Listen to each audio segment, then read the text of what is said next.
Olá, sejam todos bem-vindos ao Química em Arte. Hoje temos a presença ilustre da professora doutora Cláudia Simone Madruga Lima, uma das mulheres cientistas que colaboram para mudar o terrível cenário da desigualdade de gênero e uma das mulheres cientistas multiplicadora do conhecimento produzido pela ciência, colaborando para o desenvolvimento regional e sendo referência mundial na área de fruticultura. A professora Cláudia possui graduação em Engenharia Agronômica, mestrado e doutorado em fruticultura de clima temperado, ambos pela Faculdade de Agronomia Eliseu Maciel, na Universidade Federal de Pelotas, Rio Grande do Sul. Realizou estágio de doutorado no exterior, na Universidade de Bolonha e na Universidade do Chile. Atualmente é docente da Universidade Federal da Fronteira Sul, campus Laranjeiras do Sul, atuando no curso de agronomia, e é membro efetivo do colegiado do Programa de Pós-Graduação Citro Senso, mestrado em Ciência e Tecnologia de Alimentos, e é líder do grupo de pesquisa Produção, Transformação e Armazenamento de Alimentos no campus Laranjeiras do Sul. Seja muito bem-vinda, professora Cláudia. Obrigada, professora. Agradeço a lembrança do meu nome, parabenizo pelo projeto, pela oportunidade. Um momento muito propício para nós realizarmos essa discussão, fazer uma reflexão sobre ciência, sobre o papel da mulher, e que bom que isso se iniciou aqui pela nossa UFFS. Então, parabéns a ti e a todos os envolvidos e a todas as professoras, que irão contribuir, não é mesmo, para esse projeto. Então, novamente, meu muito obrigada e eu espero me somar a ele,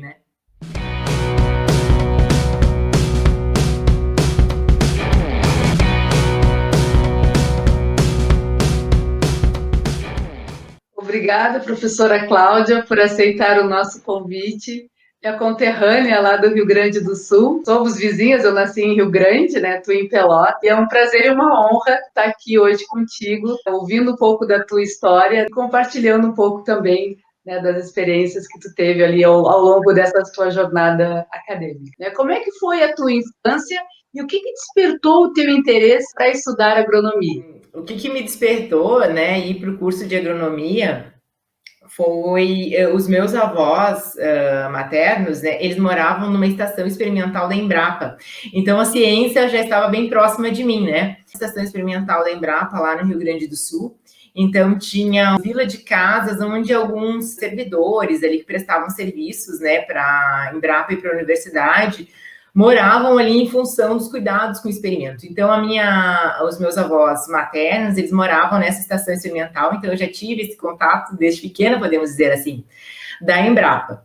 E aí, essa estação experimental, ela era muito próxima, uns 2 quilômetros da Faculdade de Agronomia Eliseu Maciel.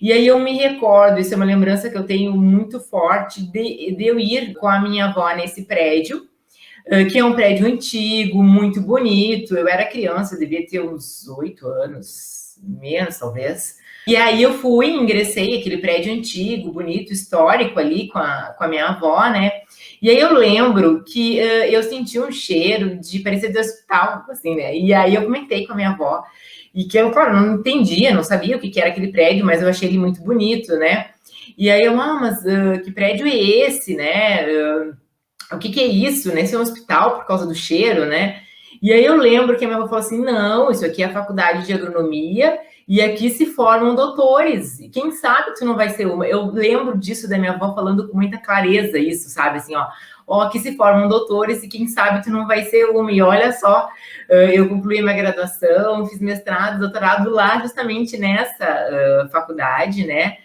uma das mais antigas do país em funcionamento, que tem um grande histórico, e aí, pequena, então aí que começou. Então, daí já começou a despertar esse interesse, eu achei aquilo, puxa, esse prédio lindo, aquele cheiro ali, então isso tudo me despertou. E aí uma outra coisa também que ocorreu, meus avós plantaram batata, fizeram um plantio de batata, e a batata teve problemas de doença, teve doença lá, no cultivo.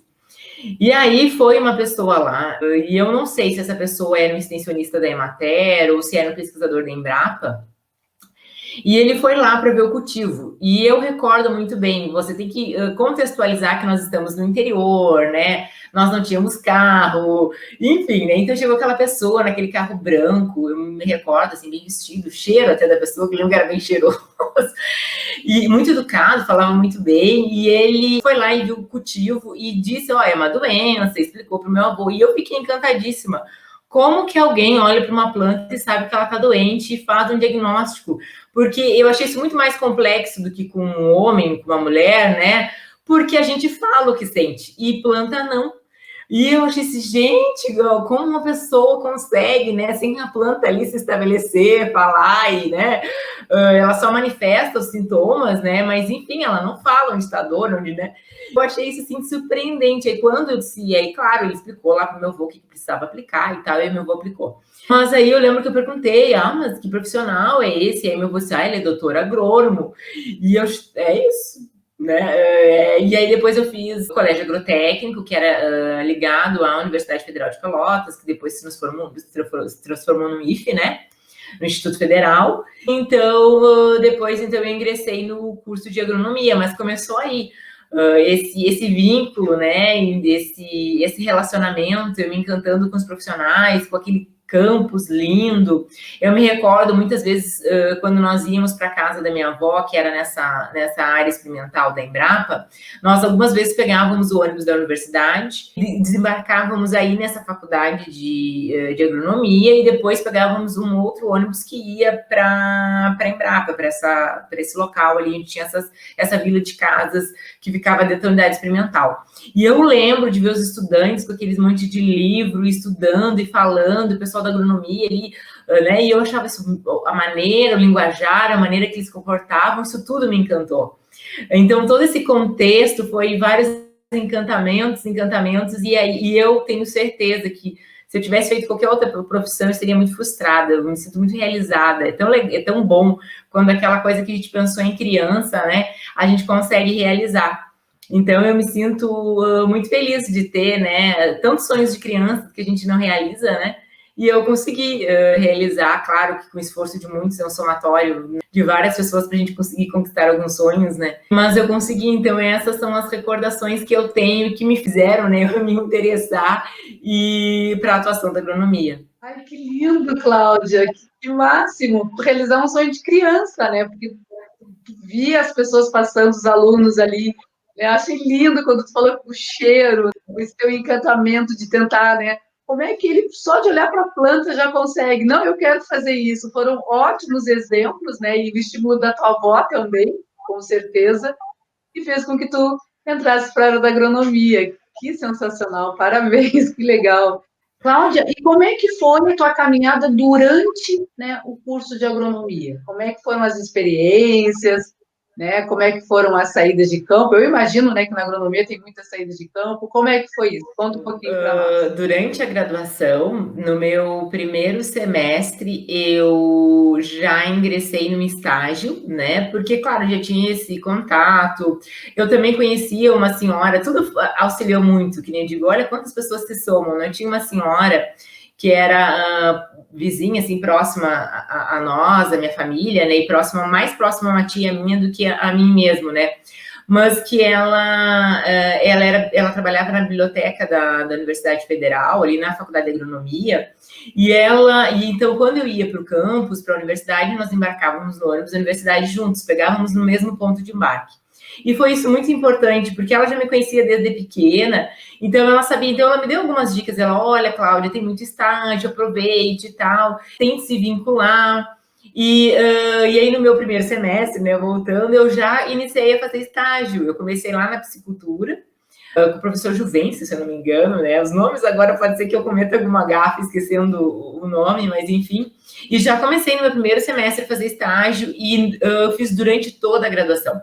E aí a gente trabalha muito na graduação, né? Tem essa oportunidade de realmente viver a universidade, que é importantíssimo você viver o seu curso. Porque hoje eu vejo que várias pessoas colam um grau junto com você, mas nem todos têm a tua mesma formação.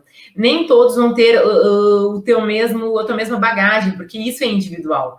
As disciplinas a gente até faz em conjunto, mas aquela vivência que você tem ali no campus, né, fazendo as atividades práticas, se envolvendo nos projetos de pesquisa, nos projetos de extensão, isso é individual. Por isso que é importantíssimo o aluno viver aquilo ali, conhecer as pessoas, né, até para se entender e se compreender dentro do curso. A agronomia é um curso muito eclético, que tem áreas, né, diversas, todas as áreas muito apaixonantes. É claro que a gente vai ter uma área que vai nos despertar mais ou menos. E para a gente entender isso, eu, pelo menos, acredito que é só a gente vivendo mesmo. Então, aí eu fiz um pouco de estágio lá, e aí terminou o primeiro semestre, eu já me inscrevi no processo seletivo do PET, né, que é o Programa de Ensino Tutorial. E aí, no final do primeiro semestre, eu já fui aprovada, porque você, para ingressar no programa, você teria que ter cursado pelo menos um semestre, né? Então, eu já ingressei com bolsa, e no programa de ensino tutorial lá da Faculdade de Agronomia, você obrigatoriamente tinha que estar vinculado a projetos de pesquisas, a projetos de ensino, como monitoria, a projetos de extensão. Então, nós organizávamos cursos, enfim, nós fazíamos N atividades, e eu também na iniciação científica, em alguns laboratórios, em alguns departamentos, né? Então, eu comecei lá, e depois eu migrei para o laboratório de cultura de tecidos, no Instituto de Biologia, né? Tinha lá o laboratório de cultura de tecidos, coordenado pelo professor Peters e pelo professor Eugênio, na época, né? E aí, então, eu fiz grande parte da minha graduação lá, né? E foi ótimo, porque eu aprendi muito de pesquisa, e lá eles estavam vinculados ao programa de pós-graduação em fisiologia vegetal. Então, eu tive muito contato com vários agrônomos, com vários projetos de pesquisa. Então, nós fazíamos N atividades. Então, além das atividades práticas que o curso já proporcionava, nas atividades da fazenda experimental, né, das visitas técnicas, das aulas práticas, das provas práticas, tinha tudo isso também que eu também executava, né, dentro desses projetos de pesquisa vinculados a esses departamentos e institutos que eu já mencionei. Então, eu realizava, e nas férias, eu também fazia atividades práticas, né? Fazia estágios em alguma empresa, aqueles estágios voluntários, né? Quando eu não ficava lá trabalhando, porque às vezes tem projetos que, né? O projeto não tira férias, né? O projeto também não quer saber se é Natal, Ano Novo, enfim, né? Então, como tinha muitos projetos a campo, em estufa, enfim, e nós cuidávamos, nós mantínhamos, né? Então, eu sempre estava vinculada, sempre estava em atividade, auxiliando um, auxiliando o outro, depois tendo os meus próprios projetos. E aí, isso foi tudo se somando e construindo a profissional que eu me tornei, né? Mas foi ótimo, assim, foi um período realmente de grande aprendizado. Como eu disse, eu fui bolsista de iniciação científica, tive quase todas as modalidades de bolsa que eu acho que existe. Fui do programa de ensino tutorial, fui de iniciação científica, fui de desempenho acadêmico, fui monitora. Gente, eu acho que eu recebi todas essas bolsas de iniciação que eram permitidas e que se tinha na época, eu recebi todas. Isso foi muito bom para mim. Né, e foi muito importante, financeiramente falando, né, que às vezes as pessoas não entendem, né, mas por quê, né, ter uma bolsa ou pagar uma bolsa de iniciação científica para uma pessoa que está numa universidade já pública, né? Gente, essa bolsa de iniciação científica é o que na época pagava o Xerox, né? Que permitia ali, às vezes, você se inscrever no evento de iniciação científica, se manter. Então, elas são muito importantes, sim, né? E é um estímulo para aquele jovem que está ali trabalhando, né? O estímulo, além do conhecimento, que é proporcionado pelo ambiente que você está, mas esse recurso financeiro também é um estímulo muito positivo.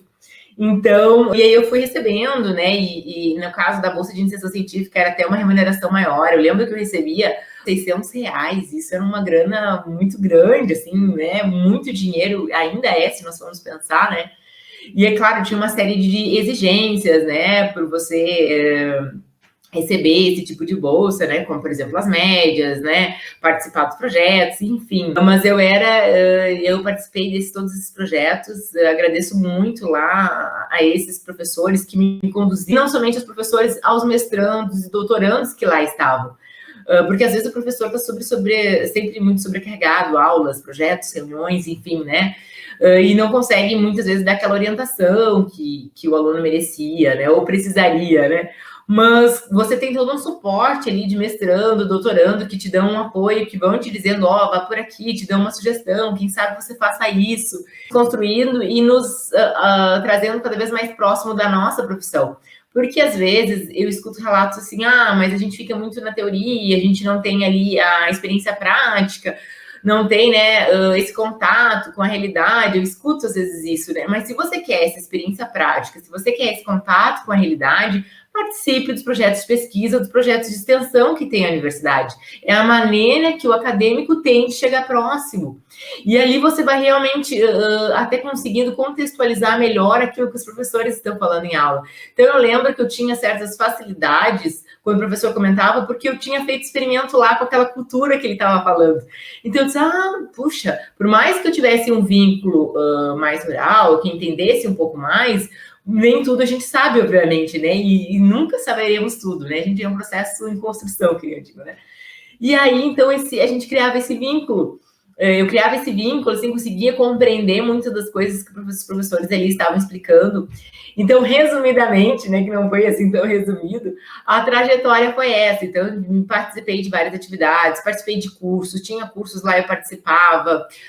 Enfim, eu sempre tentei me inserir em todas as possibilidades que a universidade me deu, e eu sou muito grata à universidade pública, a toda uma sociedade que pagou para mim fazer meus estudos gratuitamente, que me forneceu bolsa auxílio transporte que eu tinha, bolsa alimentação que eu também tinha.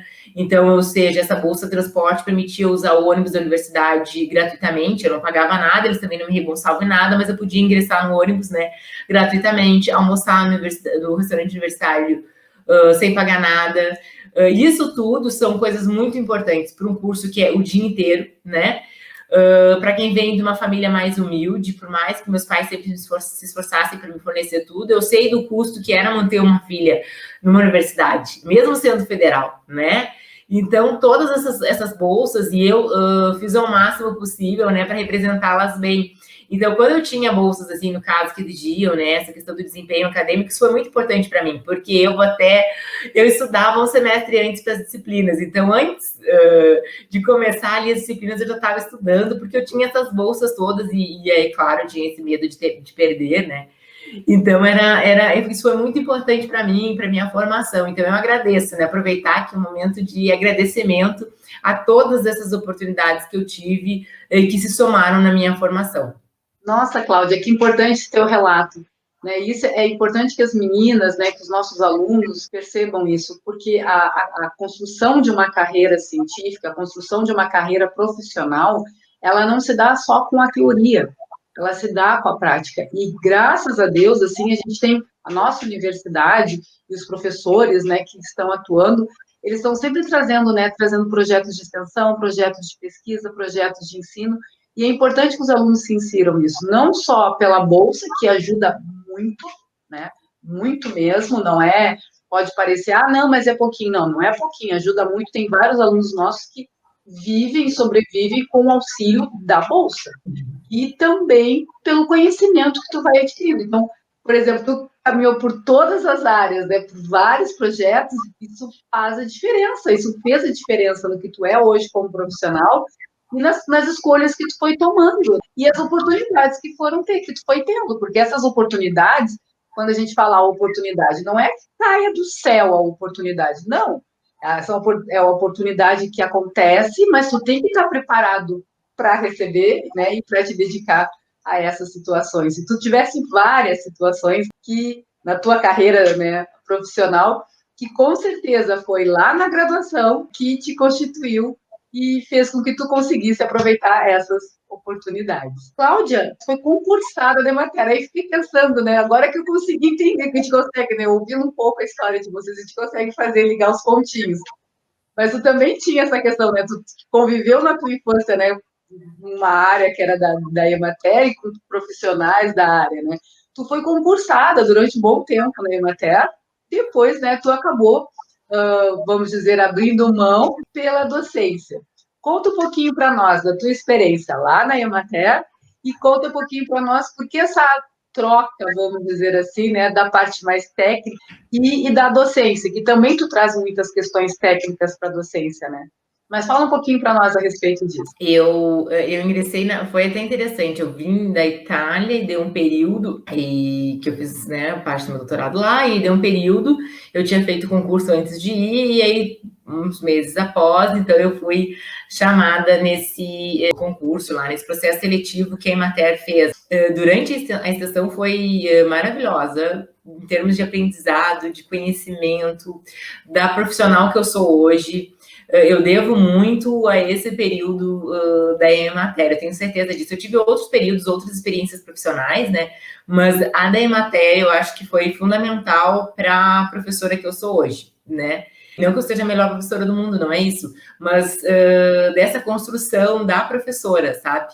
E ela foi fundamental. Então, assim, na Emater, eu fui trabalhar no escritório, meu primeiro escritório que eu trabalhei foi em Santa Vitória do Palmar, que é o extremo sul do Rio Grande do Sul, pertinho ali do Uruguai. E aí eu fui trabalhar, a Emater trabalha com agricultura familiar, com os públicos da agricultura familiar, né?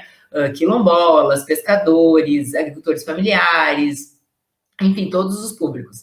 Lá em Santa Vitória, agricultura familiar e pescadores, né, e assentados à reforma agrária. Então, eu trabalhei nesse escritório, e aí foi um período muito bom. E o que foi de bom, assim, entre as N coisas que foram muito boas, primeiro, quando eu ingressei, anteriormente tinha tido já uma agrônoma ali. Então, esse contato dos agricultores com uma mulher já tinha ocorrido, então já tinha um caminho já um pouco mais facilitado em relação a isso, certo? E aí eu também tive a oportunidade de ingressar com um colega, que foi um período de ingresso, porque algumas pessoas se aposentaram, enfim, sabe aqueles períodos que entra um grande volume de pessoas novas, né? Que ocorre de tempos em tempos em todas as instituições. Então, lá também, então eu entrei nesse período. Então, ingressou um colega, né, junto comigo, e ele foi muito parceiro. Então, eu era a agrônoma, né, do escritório municipal, tinha o técnico agrícola, que é esse colega que ingressou, um veterinário e uma técnica social, né? Então, os escritórios da Emater normalmente são formados por esses 4 elementos. Então, foi um período ótimo ali de contato com os agricultores, com demandas específicas. Então, o público da Emater, a gente tem públicos variados, né? Mas tem muito público que não teria acesso a uma assistência gratuita, de qualidade. E aí eu aprendi, que eu acho que foi a maior lição, que às vezes a gente chega muito preocupada com os aspectos agronômicos, com os aspectos produtivos. E aquela pessoa que está ali te recebendo, aquele agricultor, ele não está com essa preocupação. Existem outras coisas que afligem ele.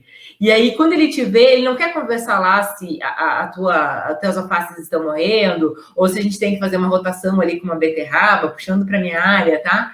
Ele quer falar ali das angústias dele, que ele está preocupado com problemas familiares, ou que ele está angustiado aí com a questão da velhice. Enfim, outras coisas que ele quer. E às vezes a gente chegava, tô falando eu, né? Muito para pensando assim, não, eu tenho que ir conversar com ele, né, para a gente verificar a produção de alface, para ele conseguir colocar no programa de alimentação escolar, né, e enfim, né, nos programas que estão ali, ou para a gente colocar numa feira, enfim, né, como que ele vai comercializar isso para diversificar a produção. E chegava assim, já pensando um monte de coisa, mas a pessoa não estava ali para isso, ela queria um outro contato, que é tão importante quanto esse. Só que para isso a gente precisa dessa caminhada, não é mesmo? Desse entendimento do outro, desse entendimento que a agricultura também é isso, que não só de pão vive o homem, né? Então, essas coisas, essas compreensões, com o passar dos anos, eu fui compreendendo ali, né? Até fui entendendo. E isso foi muito importante para mim, essa experiência técnica mesmo, como eu falei, com agricultores com diferentes, né, poderes aquisitivos, porque quando você tem recurso, quando você tem dinheiro, é muito fácil você propor e fazer as coisas. Agora, quando você não tem recursos, aí sim que eu vejo que é o diferencial do técnico. Que o técnico ele consegue sugerir, apesar da falta do recurso financeiro, apesar das faltas das condições que temos ali, a gente consegue se intermediar, fazer, né, adaptações, e isso só a vivência prática te proporciona. Então, a Emater foi, assim, o contato com os agricultores foi excepcional, assim, olha, eu tenho certeza que eu peguei um pouquinho de cada um deles para me transformar. E depois eu fui chefe de escritório também, aí eu fui trabalhar num outro escritório, que era mais próximo à cidade de Pelotas, né, que é em Arroio do Padre, trabalhei numa equipe só de mulheres, isso foi muito bom. Depois ingressou um outro colega, já tinha esse colega, né? Mas era basicamente mulheres, né? Éramos uma técnica agrícola, uma social, uma assistente administrativo e um colega engenheiro agrícola. Então éramos mulheres ali. Então foi também muito bom aquele período ali das mulheres fazendo, executando atividades, né? Então, como eu falei, a Emater me somou muito, agradeço muitíssimo a pessoa, a formação, né? A gente tinha muitas capacitações, e essas capacitações de tudo, assim, né? De capacitações técnicas, capacitações de entender a realidade que nós estávamos trabalhando, capacitações para trabalhar nos programas governamentais, né? Isso foi fundamental, né? Eu agradeço muitíssimo a experiência que eu ali tive. Bom, então o que eu acreditava? Eu gostaria muito de ser professora, né? E o que eu adorava o contato com os agricultores, mas eu gostava muito disso, dessa questão de formação, de capacitação, de ser um agente transformador, de somar na transformação. E aí eu percebi que dentro de uma instituição de ensino eu poderia trabalhar mais isso. Só que eu queria trabalhar numa instituição de ensino tendo essa experiência de extensão, tendo essa experiência técnica. Porque eu acredito, e aí eu tô falando de mim, eu não tô fazendo uma crítica a ninguém, tá? Eu tô falando da Cláudia. O que eu acreditava? Que a gente, dentro da academia, tô fazendo ali graduação, mestrado, doutorado, a gente fica num mundinho à parte, né? É um mundinho diferente, né? É super importante, é um mundo, meu Deus do céu, complexo, importante, mas é um mundo diferenciado.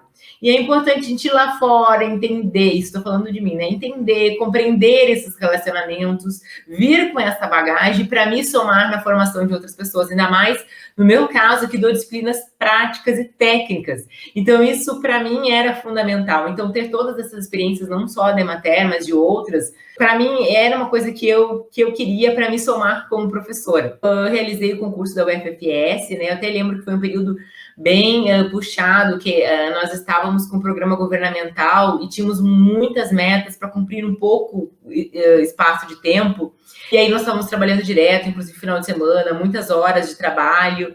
E era um programa muito interessante, que era um programa que trabalhava, né, a pobreza extrema no meio rural. Então, era um programa, que envolvia aí assistência social, aspectos ali do município e do estado. Então, era um programa muito interessante. Então, aí vem o concurso, eu até pensei em até nem ir fazer a prova, né? Porque eu realmente estava num outro período, né? Eu já tinha um trabalho, e aí quase que eu nem fui realizar a prova, assim. Foi por muita insistência aí de uma grande amiga, do meu esposo, dos meus pais, né? Que eu acabei vindo, porque eu estava trabalhando direto e a gente fica envolvida no trabalho, né? E aí, então, realizei o concurso, e aí, a partir dali, como eu fui aprovada em segundo lugar, e aí, então, isso me estimulou, foi o primeiro concurso que eu fiz para docente de uma instituição federal, foi este da UFFS, eu não tinha feito outros concursos, e isso me estimulou a fazer outros. Aí depois eu fiz outros, aí fiz do Instituto Federal do Paraná, e aí eu fui aprovada no Instituto, eu tomei posse, e aí deu um mês, aproximadamente, eu fui nomeada para a UFFS. E aí, então, entre as duas carreiras, eu preferia de nível superior. Mas foi assim, então, eu queria ter essa experiência, até para a gente ter esse outro olhar, né? Ter essa outra visão do trabalho, do mercado de trabalho, das pessoas, do contato, de outros mundos, né? Então, foi a partir de todo esse contexto que eu acabei, então, migrando para o ensino superior. Primeiro, né, falando da questão da Emater, te trouxe uma experiência única, né? Porque tu foi para a prática propriamente dito, né? Tu conviveu ali com os agricultores, com todas as dificuldades. Achei muito interessante que tu falas, né, que é em relação assim que não adianta chegar lá numa localidade, numa casa, num sítio, numa fazenda, enfim, e já querer resolver. Não, tu tem que trazer essa questão lá do mais humano, né? Conhecer a pessoa com quem tu vai trabalhar, com quem tu vai tentar ajudar ali, para poder também resolver os problemas dele, para que ele também leve um pouco a sério o que tu está falando, porque a gente sabe que, dependendo da região e da pessoa, né, às vezes a gente fala e parece assim que depois, quando tu retorna lá na casa, tu vê que não adiantou muita coisa. Então, quando tu resgata essa questão da questão mais humana, assim, eu acho que tu acaba tendo bons resultados. Na mesma questão da docência, né? Na docência também, não basta a gente só chegar na sala de aula ministrar o nosso conteúdo e virar as costas. Não, se a gente quer realmente que tenha um significado para os nossos alunos, é importante a gente conhecer eles e saber a realidade deles, porque muito o que a gente, como os exemplos que a gente traz, trazendo o aluno para a sala de aula, eu acho que isso é fantástico. Me deu uma saudade de Santa Vitória do Palmar, quando tu falou, porque era uma cidade próxima, é próxima ali de Rio Grande, e um local que todo mundo sempre estava ali, né? Era o nosso passeio de final de semana ou de férias, quando se tinha condições de fazer alguma coisa. Então, isso é fantástico, assim, muito legal. E me conta um pouquinho, tu falou assim, eu tive uma, né, tu estava, né, olha, Cláudia, tu tem bastante oportunidade, hein? Claro, é óbvio que essas oportunidades, elas não aconteceram do nada, né? Eu acho que só a tua trajetória acadêmica já mostra todos esses potenciais, todas essas oportunidades que tu teve. Mas tu ficou um pouco na dúvida ali em relação, porque tu estava na Emater, aí, claro, tu já estava estabilizado, eu imagino, não, tá tranquilo, né? Mas eu queria ser professora, era um sonho teu, um desejo teu. Aí tu faz outros 2 concursos, aprova nos 2 concursos, e aí ficou assim, o que balançou? O que fez assim, não, eu vou largar em matéria agora e eu vou ser docente? Como é? Conta um pouquinho para nós. Teve essas experiências e assim, o que aconteceu? Eu, como eu te falei, né, eu adorava trabalhar ali com os agricultores, mas eu me entendia como que eu poderia somar ainda mais dentro de uma instituição de ensino. E aí eu disse, gente, né, vamos lá, por que não, né? E aí, claro, eu me somei, por isso que a história do concurso é muito interessante, que aí, então, eu realmente, eu adorava trabalhar, e aí tinha esse colega que eu acho que eu acabei nem comentando dele, que ele ingressou junto comigo, e ele era um homem, e ele era técnico agrícola, né? Era, não, ainda é homem, né? Ele foi um grande amigo, a gente tem, né, madrinha de casamento dele, sou da filha dele, enfim, né? A gente fez um vínculo muito grande. E ele sempre me respeitou muito como mulher engenheira agrônoma.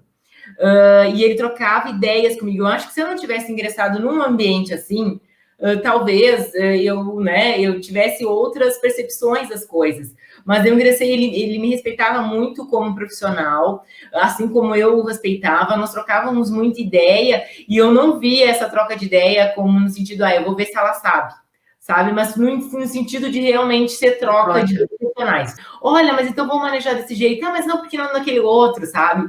Então, isso foi muito importante. Depois, quando eu ingressei no outro escritório, aí eram mais mulheres, aí tu já sabe, né? Alegria total. Exato, mas foi muito interessante isso. Então, eu já fui nesse ambiente e os agricultores também já estavam acostumados a receber uma mulher engenheira agrônoma. Até tem uma história curiosa, nós fomos trabalhar num outro município, que às vezes os colegas do município estavam com muitas demandas, às vezes solicitavam apoio de outro. Então, aí nós fomos trabalhar num outro município, e aí chegou eu e o colega, que era um colega da assistência social. E aí, que nós estávamos chegando nessa propriedade, então ele não me conhecia, nem esse colega, tá? Pegou e falou assim, ele pediu lá uma assessoria agronômica, né?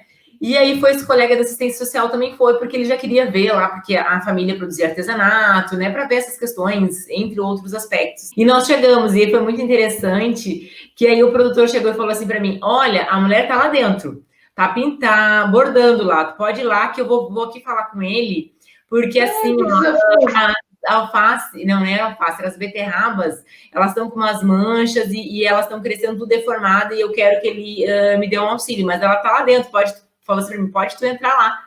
Então eu disse, não, olha, eu vou ir lá entrar, vou conversar com ela, obviamente, eu disse dele, mas eu sou agrônoma, se o senhor quiser conversar comigo sobre as beterrabas também. E eu vi que ele no início ele ficou meio em choque, assim, ele, tá, eu não sabia se desculpava ou não se desculpava, e aí ele foi conversar comigo, a gente conversou ali, até no problema que ele estava com nematóides no solo, que é um probleminha que tem no solo lá, e por isso que as beterrabas dele estavam daquele jeito.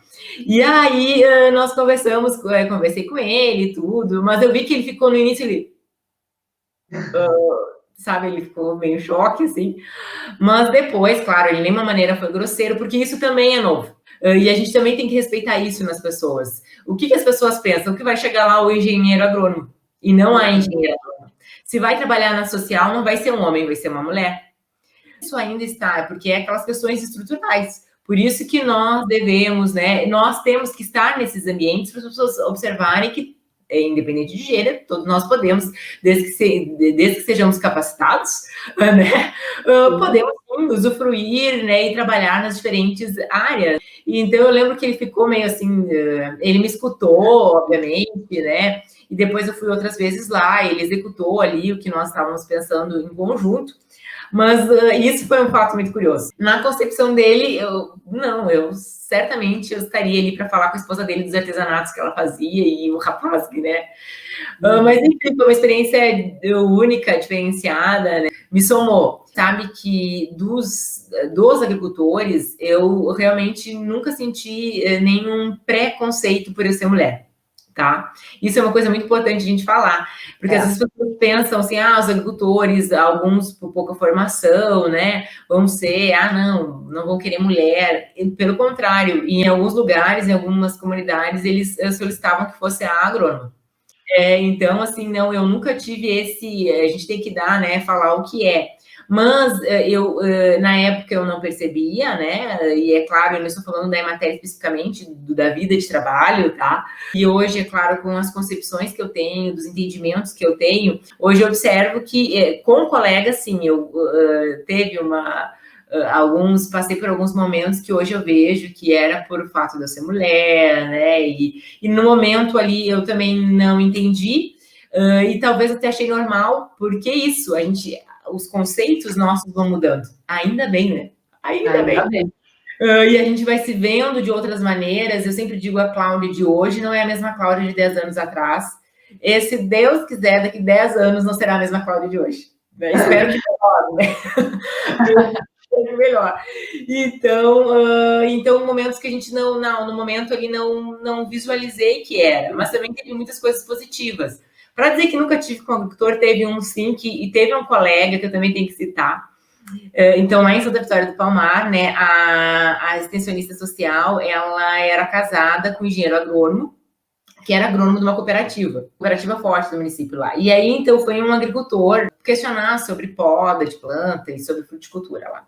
Eu conversei com ele, passei as informações, ok. E aí ele saiu dali e foi lá na cooperativa. Saiu do escritório da Emater, que era um momento que a gente fazia atendimentos no escritório e atendimento a campo, né? Então, mais era campo do que no escritório, mas tinha esse momento do escritório, né? E aí ele foi lá nessa cooperativa falar com esse engenheiro agrônomo. No momento eu não entendi ali, nem achei que fosse, né, machismo, nem coisa nenhuma, mas hoje eu consigo compreender melhor. E aí eu achei muito interessante o que ele fez. Talvez nem ele, né? Ele falou assim, claro, ele entendia muito da parte de pastagens, né? Entende muito da parte de pastagens. E aí ele me ligou, ele falou assim, olha só, Cláudia, tem um produtor aqui, e ele não sabia ou se sabia, não sei, né, que o agricultor tinha ido na matéria, ele falou assim, tem uma pessoa aqui que está com dúvidas de poda, que passou para ele, e aí era o agricultor, e ele ficou mudo no telefone. E aí eu olha, o senhor ficou com dúvidas, eu posso explicar de novo. E aí eu escuto o Leonardo falando, olha, eu já disse para ele, a mulher que sabe é tu, eu não tenho nada disso aí. Eu acho que foi a melhor resposta que ele poderia ter dado. Mas hoje, muitos anos depois, eu fazendo a reflexão, eu disse, olha que legal que ele fez. Com muita humildade, né, ele me passou isso que eu achei que foi... Assim, para mim, hoje eu vejo, olha que legal o comportamento de um outro colega, assim como eu tive comportamentos de outros colegas que eu, sinceramente, não fiquei muito faceira, né, muito feliz, mas que isso faz parte também, né, a gente vai entendendo melhor as coisas, teve esse comportamento que foi muito interessante. Que nem eu ouvi uma vez uma pessoa também numa reunião aí, num lugar que eu trabalhei, que a pessoa era contra a licença maternidade, uma mulher falando isso. Essa foi a supra-sumo, assim, não, porque aí a pessoa entra, até vou contextualizar, não vou falar o Milagre, nem o Santos, nem aonde que eu trabalhei. Porque aí a pessoa entra em licença maternidade e aí todos os outros colegas ficam sobrecarregados com as funções dela. Então, eu acho que, assim, olha, eu sou contra, eu acho que uma semana já é suficiente. E assim, o vício de uma mulher é uma coisa que choca, né? Eu lembro que eu fiquei muito chocada, mas hoje, eu repetindo, eu escutando, eu fico mais chocada ainda. Sabe, gente... eu não estou falando que foi lá na matéria, foi isso, eu estou falando, né, porque a gente vive em vários lugares, né? Então foi dessas coisas da vida. E também eu faço uma outra reflexão que eu vejo dentro da nossa instituição no curso de agronomia aqui da UFFS de Laranjeiras do Sul. Isso eu posso falar sem problema nenhum. Como que dentro da carreira da agronomia, nós temos, a grande maioria das mulheres acaba indo fazer mestrado e doutorado, né? Isso é uma realidade. Até teve estou colaborando num projeto de extensão que nós trouxemos ex-alunos, e uma ex-aluna falou uma coisa que eu achei ótima. Ela era a única mulher, eram 2 rapazes falando da sua experiência como agrônomo e ela falando da sua experiência como agrônomo. E ela falou uma coisa que me impactou e fez eu ter várias reflexões. Para a mulher, na agronomia, pós-graduação é obrigação. Para o homem, é opção. Uhum. E aí eu comecei a refletir sobre isso. E hoje eu lembro no meu mestrado, doutorado, realmente tinham mais mulheres fazendo, né? E ali se qualificando, né? Enfim. E é uma reflexão que a gente tem que ter. E aí a crítica que eu faço é o seguinte, que é essa reflexão. Hoje, se nós temos mais mulheres fazendo pós-graduação, como nós temos dentro das instituições de ensino mais professores homens? É só isso que eu quero que faça reflexão. E aí se alguém disser, não é verdade. Bom, então eu vou falar da minha realidade, que pode ser a bolha que eu vivo, né, que seja assim. E na nossa realidade, professoras agrônomas, eu e a professora Manuela. Os demais são homens. Exato, e eu não estou aqui desqualificando nenhum colega, não é isso, todos têm seus méritos, puxa, pessoas inteligentíssimas, colegas, né, muitos ali que eu aprendo horrores com eles, pessoas inteligentes, uma capacidade assim, ó, estão ali porque realmente deveriam estar ali, e é uma reflexão que a gente tem que fazer, como assim, se a maioria das mulheres faz pós, como que você vai para uma carreira de ensino e depois você tem mais homens? Uhum. Tu sabe, Cláudia, que cada entrevistada eu vou pesquisar um pouco sobre a área, né? E até para entender a questão dos números e das posições. Claro, eu estou numa visão fora, né? Não sou do campus Laranjeiras, mas conheço alguns colegas. E isso me veio em mente. Mas o curso, né, de agronomia tem poucas professoras, né? E fui procurar números, né? E aí, de fato, né, o próprio CNPq mostra isso. Bolsa de mestrado e doutorado, a maioria na área da agronomia é para mulheres. Né? As mulheres estão no topo, né, com 70% com bolsas. Agora, quando vai, esses são os números que eu encontrei, quando vai para produtividade de pesquisa, por exemplo, né, o professor, né, o PQ, enfim, num número, pensando assim numa margem que os números que eu consegui, né, dos últimos dados que o CNPq nos passa, de 2017, né, numa análise de 4, 5 anos. De 10 mil bolsas, por exemplo, apenas 3 mil, eu vou até dizer porque eu anotei aqui, porque me chamou muito a atenção, apenas, perdão, 2.882 bolsas foram para as mulheres. As demais bolsas foram todas dadas para os homens.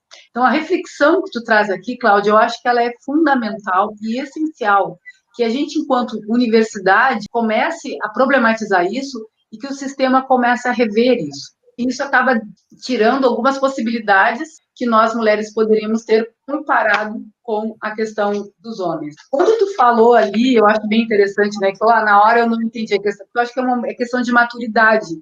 Eu só consigo enxergar algumas coisas hoje, né, com 45 anos. Então, é bem interessante, eu acho que é louvável a gente trazer também bons exemplos de homens, né, que valorizam as mulheres, que valorizam não só a mulher, mas o conhecimento dela, que nem teu colega, não, fala com ela que ela é a pessoa que entende, não sou eu que entendo.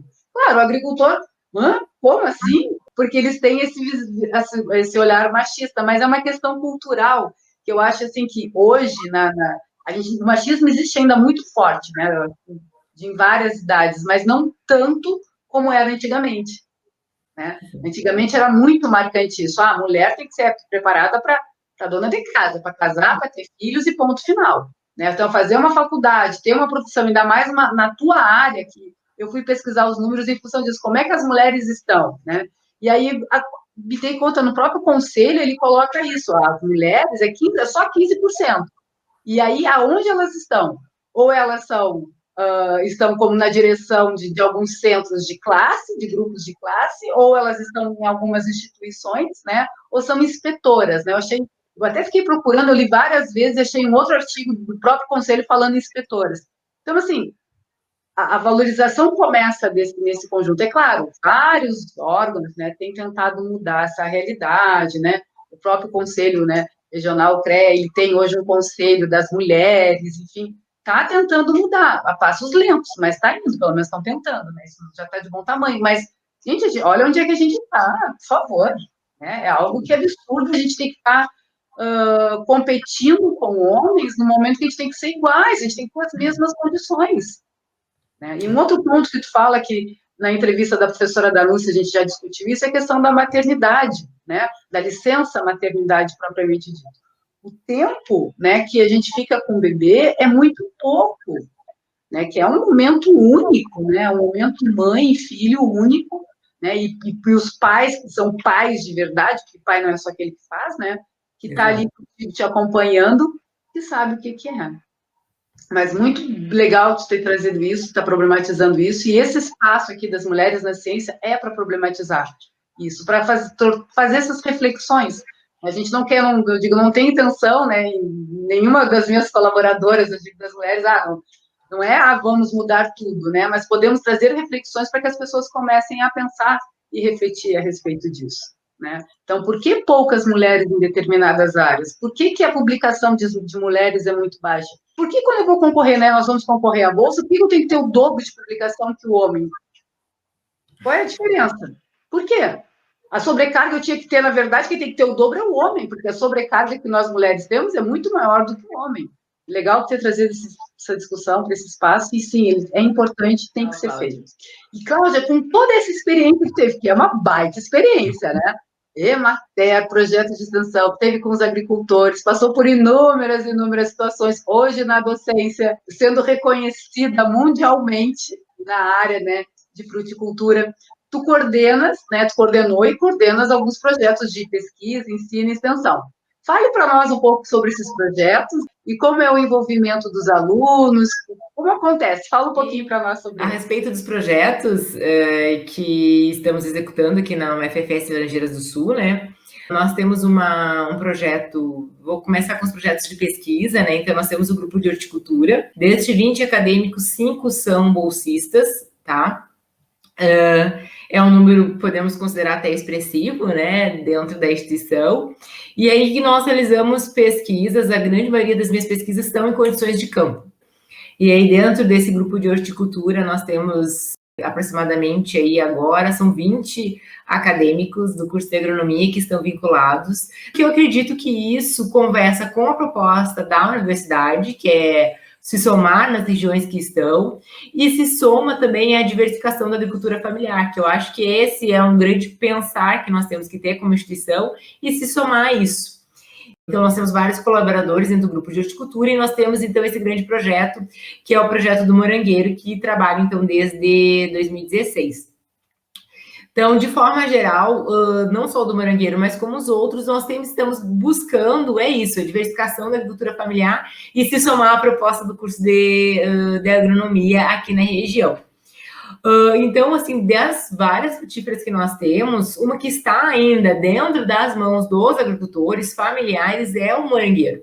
É a cultura do morango, porque hoje nós temos muitas culturas, como, por exemplo, a macieira, que nós temos grandes empresas trabalhando com isso. E muitos agricultores acabam ficando fora do processo, que é normal, isso faz parte da especialização dos cultivos, isso a gente consegue compreender, tá?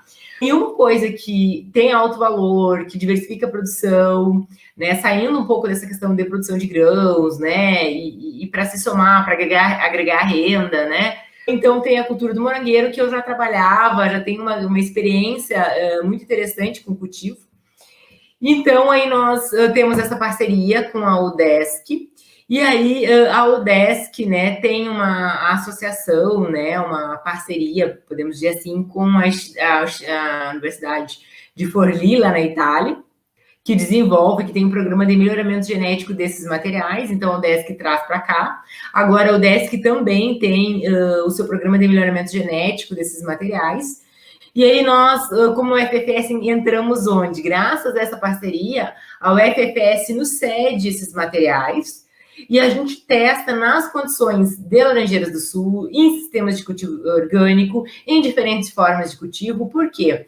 Porque quando um agricultor ele se interessar por determinado cultivo ou determinada coisa, eu acredito que, como nós, como instituições, nós temos que ter essas respostas para ele, porque ele não tem que estar fazendo experimentação lá, não que ele não possa e que não é, as experimentações dos agricultores são maravilhosas, hoje, grandes coisas, muitas das coisas que nós sabemos, em termos de agricultura, em termos, né, de práticas, vem das experimentações dos agricultores, mas eu digo dele estar lá gastando, fazendo testes e depois observando que aquilo vai bem ou não vai bem, isso é transtorno financeiro, enfim, todos os transtornos que gera, né, esse tipo de pesquisa. Então, nós temos que fazer esse teste, porque quando o agricultor vem nos procurar, a gente pode dizer, olha, esse material aqui é melhor, né, para essas condições seria interessante isso, aqui em Laranjeiras não foi bom.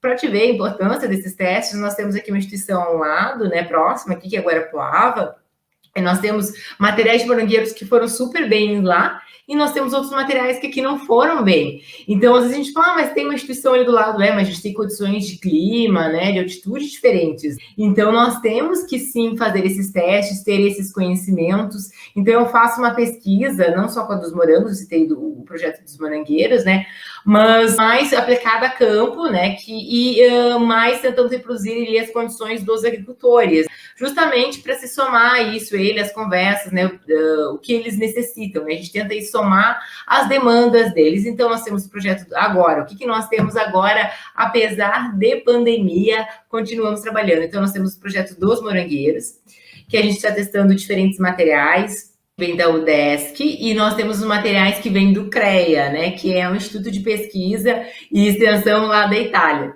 E aí nós testamos aqui nas nossas condições. Então, esse é o projeto do morangueiro, né? A gente testa ele em condições de cultivo orgânico, em sistema fora de solo, que é aqueles sacos de cultivo, os slabs. Nós testamos também diferentes formas de cultivar ele fora de solo, em vasos, em calhas, né?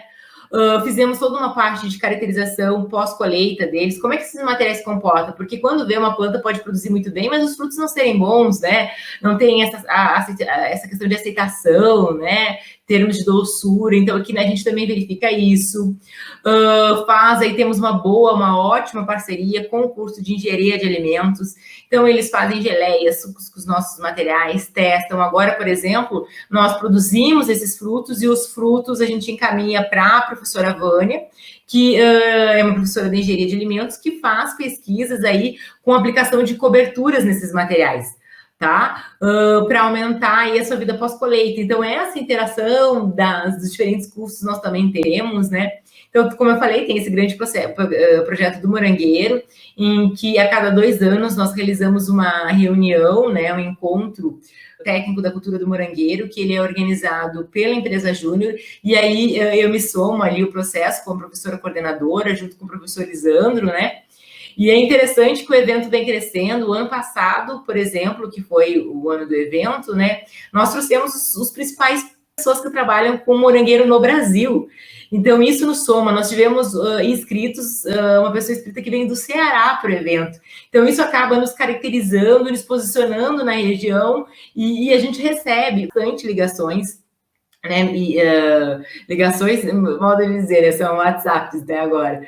Bastante WhatsApps, antes eu recebia mais e-mail, mas agora mais WhatsApp, pessoas indagando, querendo saber sobre o cultivo, solicitando auxílios, né? Nós temos uma grande aí parceria, um grande apoio da Emater, do Ceagro, não é mesmo? Desses órgãos aí que prestam assistência aos agricultores, que estão junto com os agricultores, as próprias secretarias de agricultura também. Então, são várias pecinhas que se somam a esse projeto, né? Bom, eu falei do morangueiro, nós também temos o projeto Mais Flor, por Favor, né? Que esse projeto é coordenado por mim, pela professora Josimeire e pelo Edemar, que é o engenheiro agrônomo daqui da UFFS, né? Nós temos 2 trabalhos de conclusão de curso sendo realizados. Flor, por Favor, ele é uma parceria com a Universidade Federal de Santa Maria, tá? Que tem um projeto nacional, que é Flor para Todos, e nós ingressamos nesse projeto. Então, iniciamos esse ano o projeto com os gladiolos. Nós também estamos né, com o projeto de sistema de plantio direto e o projeto com cultivo de fisales. Tudo isso, se você observar, tudo isso que eu falei, que é aquela fisales, é aquela frutinha amarelinha, que é muito bonita, decora muito bem, né? Pratos, né? Muito boa para ornamentação. Então, se você observar, só falei dos projetos agora desse ano. Nós já tivemos também um projeto com batata em sistema orgânico, enfim, entre outros, aqui são vários, eu estou dando só uma pincelada aqui nos projetos, mas o que nós estamos executando agora, apesar da pandemia, todos eles em condições de campo, tá? Então, isso é uma coisa que me deixa muito feliz e, claro, né, eu gosto sempre de enfatizar que pesquisa não se faz sozinho. Se não fossem os diferentes professores, os diferentes técnicos, diferentes pessoas se somando, nós não estaríamos fazendo isso.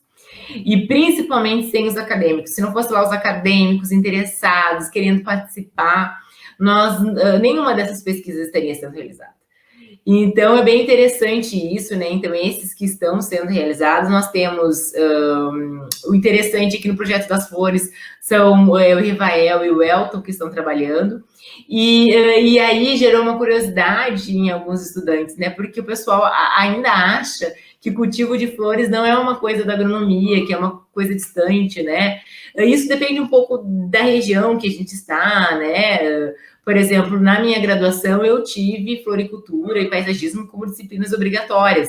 Aqui na UFFS, em Laranjeiras do Sul, ela é uma disciplina opcional. Então, mas o cultivo de flores de corte, ele é tão agronômico como o cultivo de soja. Então, isso também é interessante, a gente não só pensando nessa articulação da pesquisa na região que ela está, mas também pensando na articulação com os acadêmicos, para esses repensares deles dentro do curso. Então, a gente está com esses trabalhos com frutas, né, com os morangos, que são esses projetos, as Fisares, que são também 2 projetos que nós estamos em execução, e com os gladiolos, né, esses agora. Aí que estão sendo executados independente de pandemia, que é o grupo de horticultura que realiza, né? Os acadêmicos que estão aí brilhantemente de parabéns. E é claro, né? Nós temos aí as instituições de pesquisa que financiam essas pesquisas, que dão as bolsas de iniciação científicas, que fornecem recursos financeiros, sem eles seria inviável, né? Então, estamos lá a campo realizando, e é importante a gente ficar muito contente com tudo que a gente está fazendo, porque as áreas experimentais da UFFS foram recentemente liberadas. Apesar de nós já estarmos trabalhando há muito tempo ali, e eu digo não só eu, vários professores se somam a isso, não é a professora Cláudia, né, são vários ali, nos deixa muito contente, porque apesar, né, da gente recém ter essa área liberada, nós já estamos com a pesquisa do morango muito antes disso, né? A gente tinha ali um espacinho menor que nós executávamos, hoje nós temos um espaço maior, nós temos uma estufa para a realização da pesquisa. Então, isso foi o somatório de várias ações, e eu fico muito feliz de dizer que eu me somei a elas desde o princípio. Então, nós viabilizamos aí em conjunto essa área, só que, claro, né, por ser uma área nova, ainda a gente tem muitas dificuldades, falta ainda muita coisa, muito recurso, é diferente quando você vai para a parte de pesquisa laboratorial da UFFS, que nós já temos uma estrutura completa, maravilhosa, super dinâmica, né? Claro que ainda precisa de algumas coisas, mas já está muito adiantada em relação aqui às nossas áreas experimentais. Isso não é culpa de ninguém, é assim mesmo em função dos processos, né? Então, estamos todos nos somando aí, né? Eu, junto com outros vários professores que se somaram, um solicita aqui, um pede aquele outro, né? E um faz uma coisa, outro faz outra, aos diversos técnicos, aos terceirizados, então, né? E principalmente os acadêmicos, a gente foi se somando.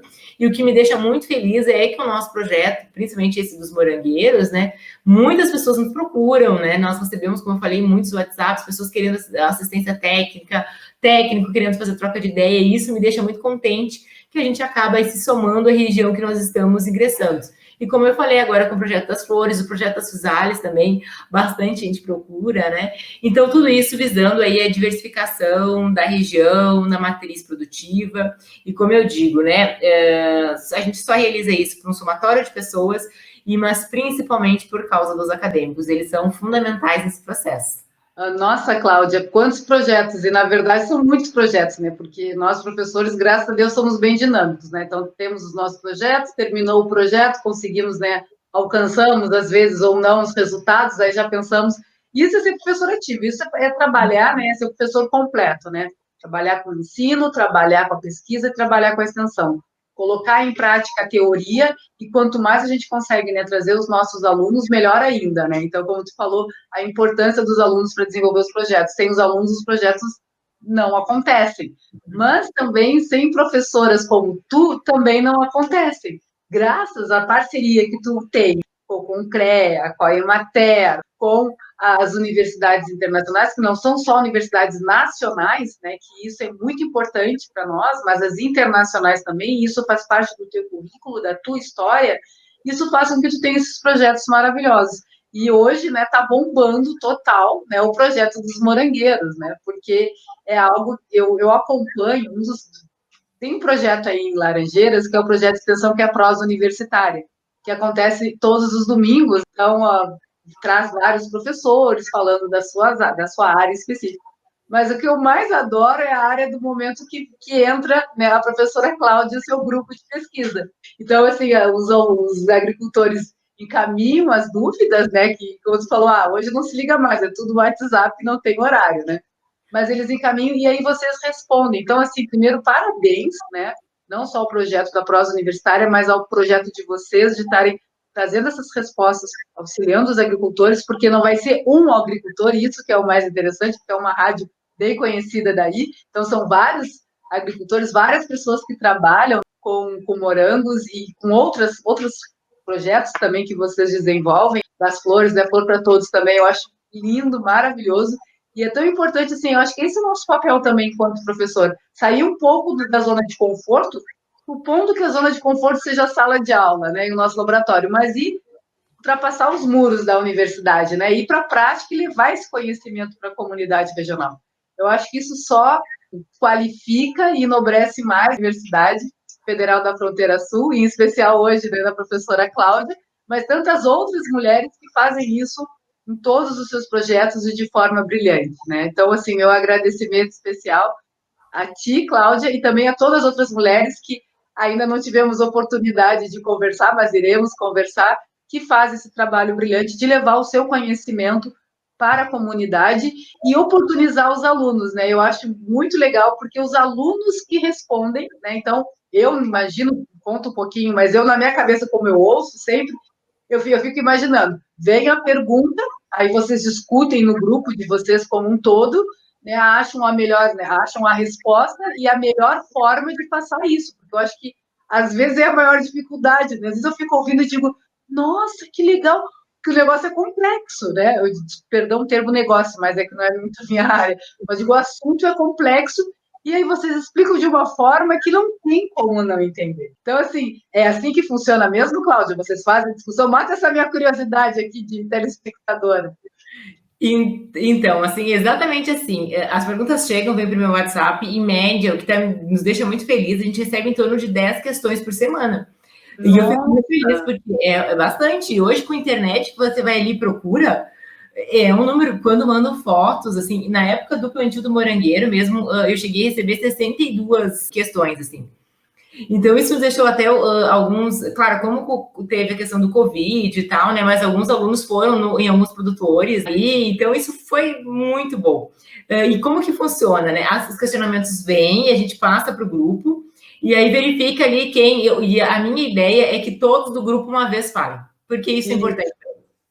Muito mais do que a professora Cláudia lá falar, né? Então, como tu escuta, vai ver que eu mesmo falando pouco apareço. É eles, eu acho que é um momento para eles, assim, né? De construção. E aí vem os questionamentos para eles e eles me mandam a gravação.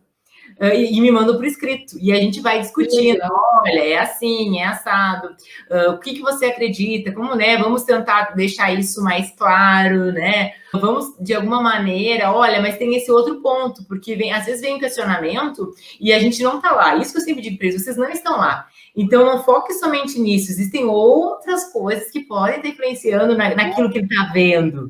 Então, isso, assim, ó, já começa a prática deles também com profissionais. Sim, né? Claro, é algo fantástico. Assim. Fantástico. Eu tenho que dar parabéns ao professor Martim, que eu acho que é ele que idealizou, ele e os demais, porque, né, eu não gosto de parabenizar somente um, porque isso fica aparecendo, né? Mas ao professor Martim e os demais colegas por esse momento, porque eu vou falar aí pelo grupo de horticultura. Os alunos ficam muito felizes. E aí eu digo para eles, peçam para os pais, para os amigos escutarem. E aí eu tenho que contar, assim, vou contar o milagre, não vou contar o santo, né? Um pai do aluno me ligou muito orgulhoso do... Que legal, olha só, não tem, porque imagina, é o pai ouvindo o seu filho que está se formando e falando, eu vou deixar o link depois na descrição do vídeo, né? Porque os alunos respondem com muita propriedade. É claro, essa propriedade é o conhecimento deles, é a busca deles e a tua orientação, Cláudia. A vozinha deles são alunos diferentes, como eu acompanho, eu sei, né? Então, são alunos diferentes. Então, essa oportunidade que tu dá para eles é um orgulho para a família, porque eles não estão falando para uma pessoa, eles estão falando para uma comunidade toda, e isso chega a um alcance maravilhoso, né? O programa pós-universitário tem chegado a vários lugares, né? Isso é fantástico. Aí o pai desse aluno me ligou, né? Assim, eu já estou muito orgulhoso de estar cursando, assim, ó. Mas eu senti que meu filho é profissional depois que eu escutei ele respondendo na rádio. E aí, firmeza. Eu disse, que bom, né? Isso, sentiu a firmeza. E aí, que ótimo isso. Então, o programa, eu tenho que agradecer ali, como eu falei, para o seu Martinho, a Vanderleia, a todos os colegas que fazem o programa acontecer. Eu digo, eu sou uma pecinha assim dentro de todo o processo, e principalmente os acadêmicos. E às vezes eles ficam, né, no início, né? Era aquilo, não, professora, escolhe outro, eu não. E era meio ditatorial, né? No início eu disse, gente, é ditadura aqui agora, é tu e pronto. Agora, não, agora vem a pergunta, às vezes tem 6 lá. Eu disse, hoje vou fazer para mesclar, né?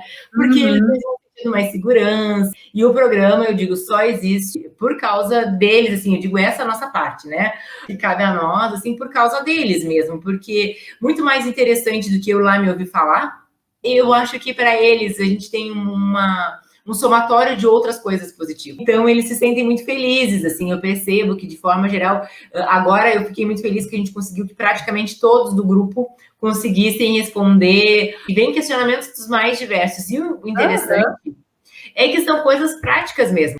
São dúvidas genuínas, olha, a pessoa ali, ela realmente quer saber aquilo ali, né? Então, isso para nós, como universidade, né, é muito bom mesmo, fico muito feliz de me somar a essa proposta aí, né, que esse projeto tem uma vida muito longa, que assim continue por muito, muito tempo. E assim, uma outra coisa que não é bem relacionada ao projeto, mas de forma geral, eu tenho dentro do grupo de horticultura, em maioria, acadêmicas. Eu ia chegar nessa pergunta. No teu grupo de pesquisa, tem mais meninas, mais meninos? Como é que funciona? Fala para quem, vou aproveitar que a conversa está boa.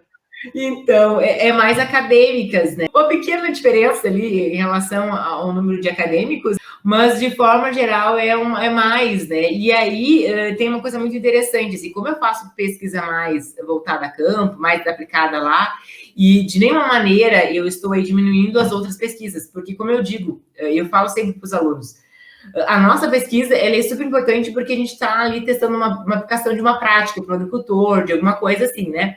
Mas o colega lá que verifica que a temperatura 28 graus faz com que o morango deixe de produzir é tão importante quanto a nossa, porque isso vai fazer a gente tomar atitudes em relação ao manejo. Então, porque às vezes pode criar algum bairrismo, né? Não, a pesquisa de campo é importante. Não, todas são, porque a gente se utiliza muito daquela pesquisa de base, né? Se não é a dela, a gente não avança nas técnicas depois. Então, eu sempre digo, todas são importantes e é um somatório. É perfil, eu sou uma pesquisadora mais desse tipo de pesquisa a campo, super curto, faço alguma coisa laboratorial, não é tanto que nem essas, né? Então, isso é perfil, e como eu digo, todos têm que se somar ali.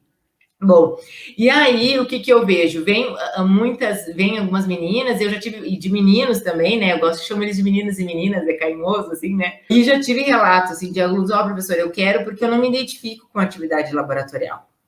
E eu sempre digo, não é se fosse, porque não é, às vezes pode parecer que é vaidade, tá? Se fosse uma outra pessoa, que se eu fosse a Cláudia, se fosse a Maria aqui, os alunos, eles têm curiosidade da área. Entende o que eu quero te dizer, né? Então, às vezes, a gente tem que se polir dessas vaidades. Eu tenho isso muito claro para mim. Se fosse aqui, né, a Benedita, beleza, ia ter a mesma procura porque os alunos têm curiosidade na área. Entende o que eu quero dizer, né?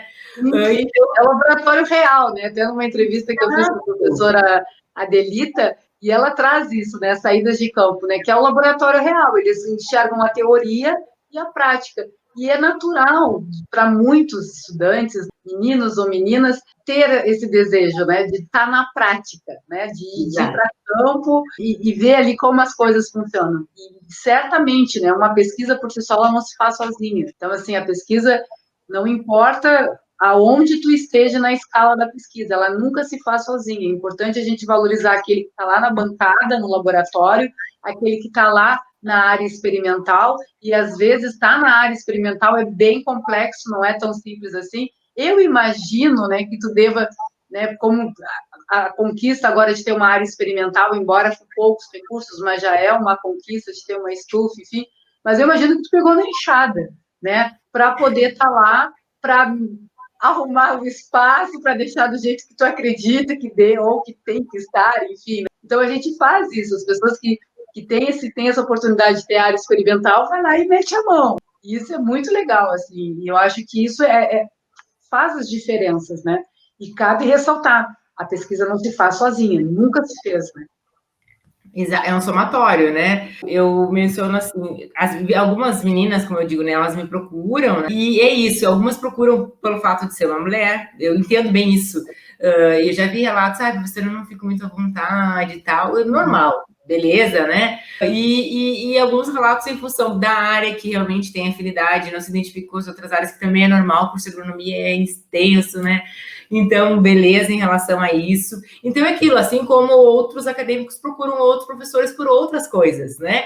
Então, é isso. Então, chega relatos, assim, professora, como a professora trabalhou a campo, né? Alguns falam assim, né? Então, isso me motiva que é sinal que eu também posso conseguir, algumas meninas falam. Eu disse, claro, todas podem, e todos podem conseguir tudo. Não é porque eu trabalhei a campo também, né? Todos nós podemos conseguir tudo. Aí, isso que é interessante, porque às vezes é importante eles verem alguém que conseguiu uma coisa que eles almejam, né? Exato. Então, é isso, a gente fica... E é aquilo, né? Aqui na UFFS, eu sempre digo, tenho muita felicidade dizer que eu sempre me somei aos processos, e se não tivesse aí, sim, colegas que super colaboraram, a gente não teria. Agora, como eu falei, nós conseguimos, são 2 estufas, né? Uma só tá com morangueiro. Nós temos ali agora a área das Coasfisales, nós temos a área com o Plantio das Flores, a gente conseguiu recurso para isso. Quando nós ingressamos, também a gente instalou, né, um pomar, conseguimos aí doação com a Embrapa lá de Pelotas, clima temperado. Nossa, que legal! De lá, as mudinhas, conseguimos doações com a Universidade aqui do Paraná, com a ENGE. Então, cada colega se somou numa coisa, e aí, porque quando eu ingressei, nós não tínhamos uma área para realização de práticas de fruticultura, nem de olericultura, tá? Que, como eu falei, isso não é um problema, não é culpa de ninguém, tá? Isso faz parte do processo que nós estamos construindo. Aí, o que aconteceu?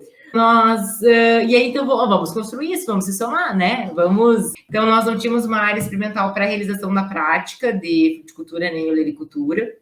E aí, se somamos eu, professora Manuela, professora Jos, professor Lisandro, professor Bruno, professor Rui, vários professores, professora Vânia, vários se somaram. Então, começamos a realizar uns canteirinhos lá no local adaptado. Depois, a gente tivemos algumas reuniões, conseguimos um local para implantar um pomar que seria provisório, que, né, esse pomar, depois, no futuro, ele vai ser um bosque ali para a universidade, vai ser uma área de lazer, né, quando depois tivermos o pomar definitivo liberado. E tudo isso foi um somatório de pessoas, vários professores e principalmente acadêmicos. E como você falou, quando a gente plantou as mudas, era eu, professora Vânia, os acadêmicos e os servidores terceirizados, nós plantando lá. Fomos até 8 horas da noite plantando. Nossa. E muito feliz. Depois foi lá fazer trato cultural, né? Até meus pais me ajudaram a capinar as plantas lá. Então, e isso eu não falo assim, não é com sentido de... É com sentido de dizer que... faz parte, e eu curto isso, e isso só se foi possível porque várias pessoas se somavam. Um professor conseguiu o adubo, um outro professor conseguiu, não sei, as mudas, um outro, sabe? Então, várias pessoas se somam. Claro que fica, né, algumas pessoas atrelam a professores de fruticultura, mas eu sempre tento desatrelar isso, porque não existe uma ilha, né, dentro de instituições federais. Senão todos não se somam, as coisas não se vão. E aí, por causa disso, nos oportunizou fazer várias aulas práticas. E é muito importante isso, esse nosso pomarzinho, por mais que a gente teve várias faltas de recursos, a gente teve nessas doações de mudas, ele é muito importante porque ele permitiu realizar várias práticas. Imagine se nós até agora estivéssemos esperando, nós não teríamos. Então, várias práticas foram ali realizadas. Se não tivesse tido a pandemia, nós teríamos chegado esse ano a 100 atividades práticas naquele local. Nossa! Atividades de ensino, pesquisa e extensão. E tem muitos alunos, como a gente também não está numa área, né, Gisele, é importante a gente frisar isso, a gente não está numa área de produção frutícola, de árvores, de frutas, né? Então, muitos alunos vão ali, professora, eu nunca vi uma macieira, vão ali, conhecem um pessegueiro, porque eles não têm obrigação de conhecer. Então, isso é muito importante. E é eles que cuidam, eles fazem os tratos culturais, às vezes algumas pessoas dizem, pô, Cláudia, tá mal podado lá. Mas, claro, não tem experiência. E é justamente local para eles aprenderem. Claro que tem acadêmicos que já têm experiência, cada um tem o seu perfil, obviamente, mas ali é o local que eles metem a mão na massa. Já aconteceu de tudo, de atividade prática, nós podando um aluno com muita força, cerrou a planta ao meio. Tadinha. Mas isso faz parte, né? E que bom que nós temos aquele local para isso. Como eu falei, é um somatório, né? Então eu super agradeço a todas as instituições, que foram várias que apoiaram, né? E a todas que se somam a todos esses projetos que nós temos. Nós temos muitos projetos já pensando já no futuro, né, pós-Covid, aquilo, né, todo mundo se somando, né, nós vamos cada vez fortalecendo mais a nossa UFFS, mais se tornando referência, né. Então, para nós, isso e fico muito feliz de saber que eu me somei a isso e faço parte dessa história, né, sou um grãozinho mediante a todos os outros grãos que estão lá, né.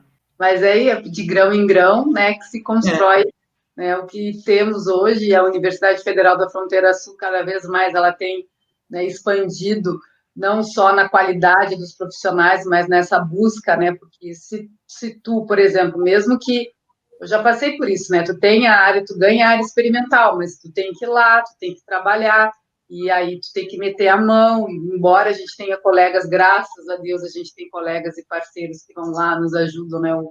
O agrônomo, né? Eu dou, graças a Deus, aqui agradeço, vou fazer esse agradecimento especial ao nosso agrônomo aqui do Campos Realeza, o Hugo, né? Que embarca, assim, das minhas loucuras, enfim, mas sem essas pessoas, né, sem essas parcerias, as coisas não acontecem, principalmente sem os alunos, porque a gente tem inúmeras atividades, então a gente não consegue estar em todos os espaços ao mesmo tempo. Então é importante. E que bom que tem a área experimental, porque é lá que se aprende, né, gente? Porque não tem sentido, né, trabalhar tendo um curso que é totalmente experimental e não ter um espaço para se estudar, para aprender, né, que não é com muita força, dependendo da planta, enfim, eu acho que deve ter várias situações, enfim, características, né, que devem ser seguidas, mas é um espaço para eles aprenderem. Que legal esse relato, Cláudia. Me conta uma coisa, tu também dá aula na pós-graduação, né, em Ciências de Alimentos, tu orienta trabalhos de mestrado, tu tem, né, ministra aulas também. Conta um pouquinho para nós a respeito dessa experiência de estar no mestrado e colaborando também, né, com a formação, né, de novos, né, dos colegas, né, que já são colegas, né, estão fazendo mestrado, somos colegas, mas aprimorando o conhecimento deles. Fala um pouquinho para nós. Assim, a respeito do programa de Ciência e Tecnologia de Alimentos, né, eu ministro a disciplina de Fisiologia pós-colheita, né, e é bem interessante porque nós temos um público com formação diversa. Então, engenheiros de alimentos, nutricionistas, engenheiros agrônomos, enfim, né, das mais diversas profissões que estão ali. E é interessante porque faça um pouco dessa zona de conforto em termos de um público específico. Então, a gente conhece diferentes realidades, diferentes formações. A primeira orientada de mestrado foi uma engenheira agrônoma, né? Através dela, então, nós conseguimos uma parceria com o IAPAR. E aí, então, a gente conseguiu desenvolver a pesquisa dela lá na área experimental do IAPAR, né? E aí também a bolsa, né, para ela desenvolver o mestrado. Então, assim, dentro do mestrado, isso puxa, é muito bom, né? A gente ter essas parcerias com outras instituições, justamente para nós termos um programa novo. E como eu falei, né, essas questões das áreas ainda estão sendo construídas, então a gente vai se somando, consegue ali uma bolsa, um recurso financeiro, pesquisas que são afim, por que não trabalhar em conjunto, né? Então, essa questão do programa de Ciência e Tecnologia de Alimentos, eu fico muito feliz, muito grata de estar nele. É um programa que os professores são muito engajados, nós temos um corpo docente altamente qualificado. Obviamente, é um programa novo, a gente está num cenário de uma realidade que os alunos trabalham e fazem pós-graduação. Quando eu fiz a minha pós, eu tinha dedicação exclusiva, e todos os meus colegas que estavam ali também tinham. Então, é uma realidade diferente da realidade que eu vim.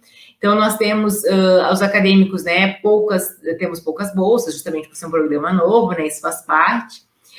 E aí, nós temos muitos acadêmicos que trabalham e executam as suas atividades, que têm outra relação com a pesquisa, e a gente fica muito contente de se somar nessas formações, dentre os vários programas de pós-graduação existentes, eles escolherem o nosso, né, de Ciência e Tecnologia de Alimentos, para se somar à formação deles. Então, isso para nós é é muito gratificante. Por exemplo, essa minha orientada, minha primeira orientada, ela está agora trabalhando em Portugal, né? Ela conseguiu ali uma parceria, né? Ela passou no processo de seleção e ela trabalha com fruticultura, que foi o tema da dissertação dela, né? Ela trabalha hoje lá em Portugal. Então, isso faz que nos deixa feliz, porque a gente percebe, né, que contribuiu naquela formação dela, né, e hoje ela trabalha com isso, e que ela vai ter na história dela o Programa de Ciência e Tecnologia de Alimentos e a UFFS.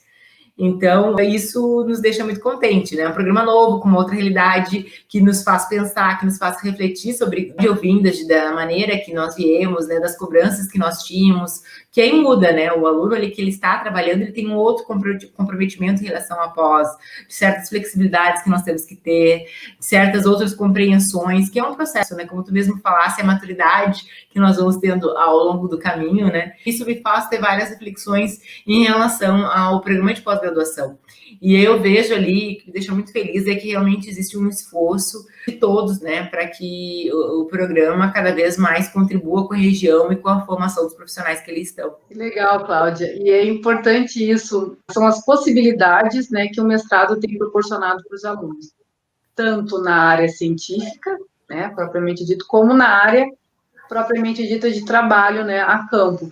Então, eu sei que tu ajudou, colaborou muito com algumas, né, que não foi só essa tua aluna agora de mestrado, tu colaborou com outras meninas também, né, a participarem desse concurso, não é concurso, mas, enfim, dessa seleção que houve lá em Portugal, e hoje estão trabalhando em Portugal, né, na área específica. Eu imagino que para ti seja algo, assim, maravilhoso, né, e recompensador, assim, eu acho que, tipo, vale a pena todo esse trabalho que é feito e tá oportunizando isso a elas e elas estarem seguindo a vida delas. Cláudia, me conta, tu tivesse a oportunidade de estar na Universidade do Chile durante teu doutorado e também na Universidade de Bolonha. E como eu adoro ciências, né, história das ciências como um todo, eu fico imaginando, assim, me passou mil coisas na cabeça, mas, assim, tu esteve na universidade onde os maiores gênios, cientistas, filósofos estiveram.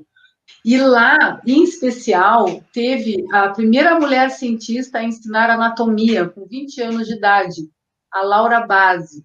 Eu não sei, Bobassi deve ser, né?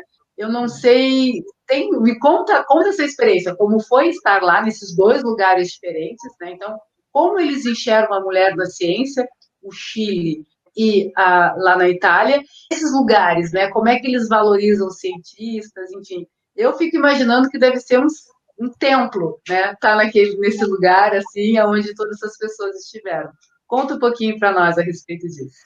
A Universidade de Bolonha foi realmente um divisor de águas para mim em termos de entendimento de ciência e eu me entender como cientista.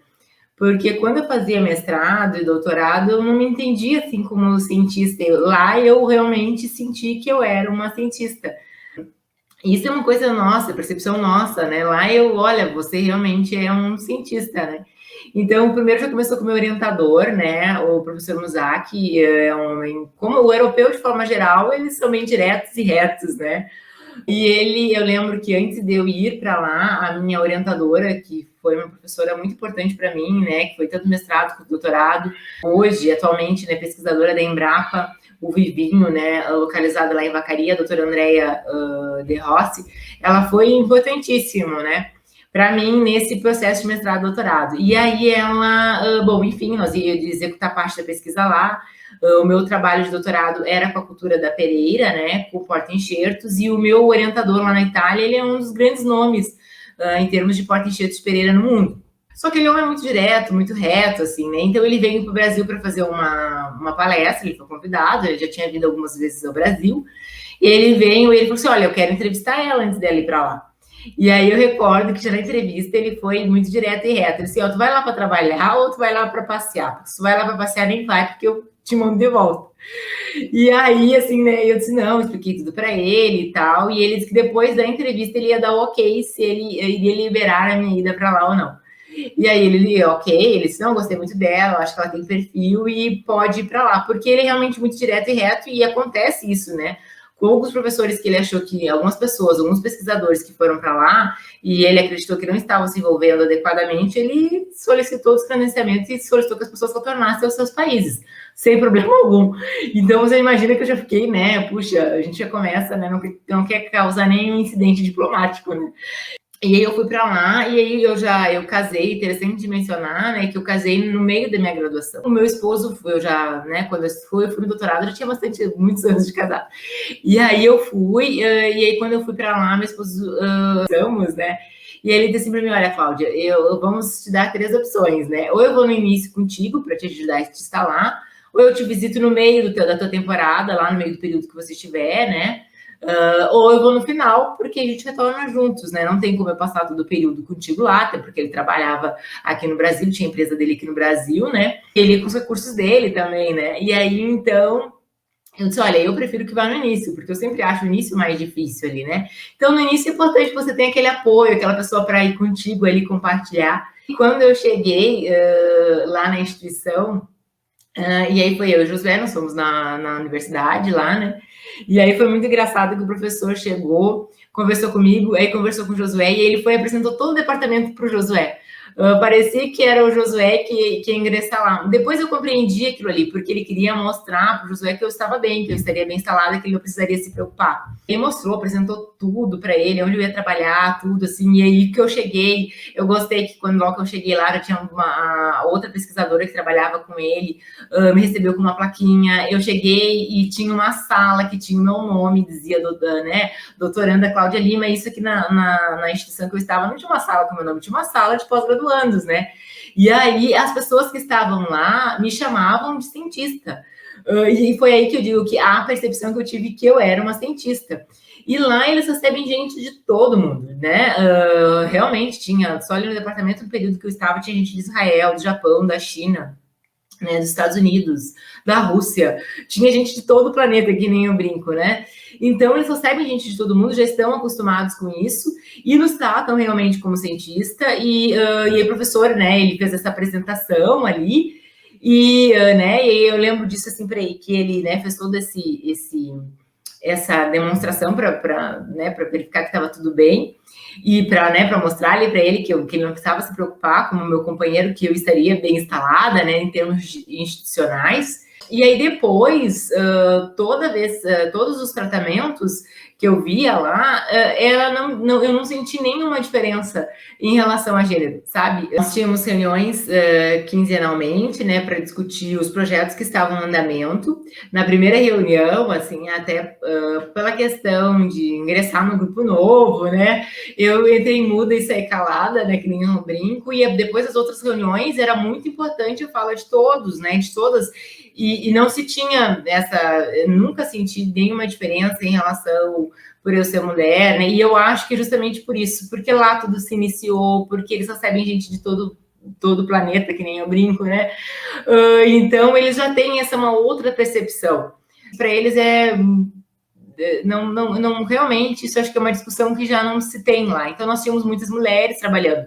Só que hoje eu observo assim, que se tinham muitas mulheres trabalhando, mas lá o sistema é assim, nós temos o professor, que seria o professor catedrático, que é um professor muito antigo, que para nós seria uma espécie de um professor titular.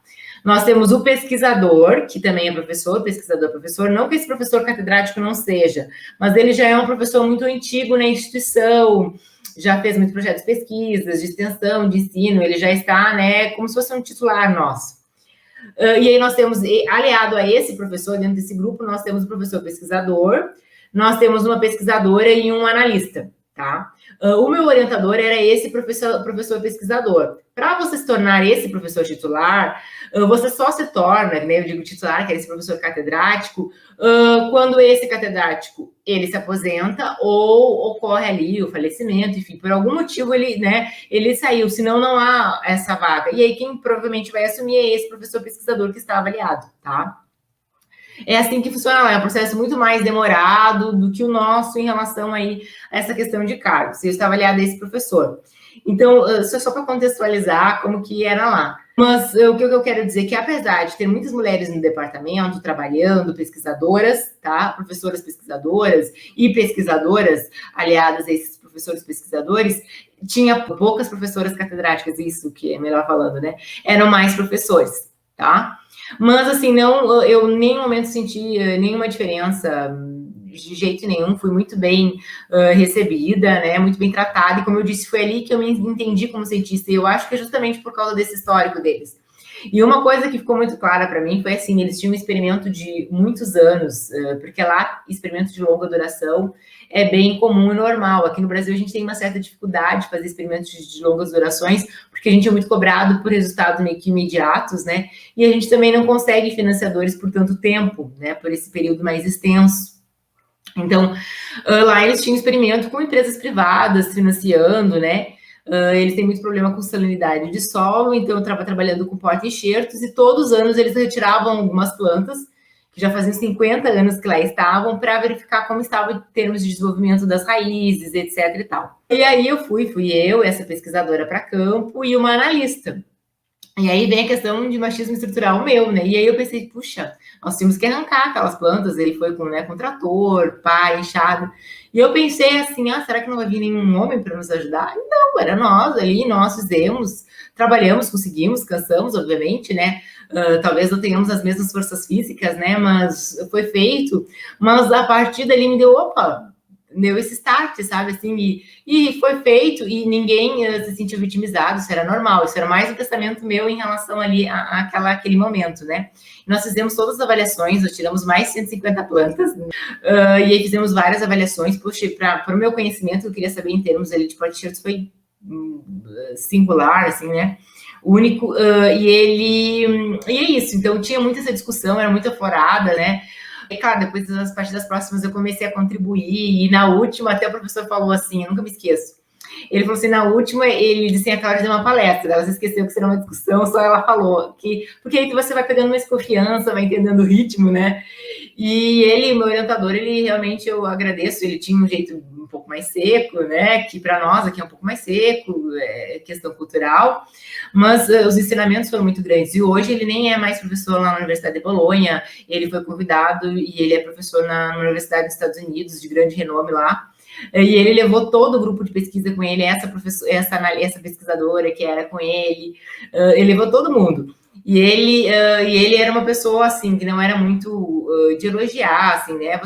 Isso é uma coisa interessante. Se você fez bem seu trabalho, beleza, ninguém precisa te dizendo isso. Tenha sua autoconfiança que seu trabalho está muito bom.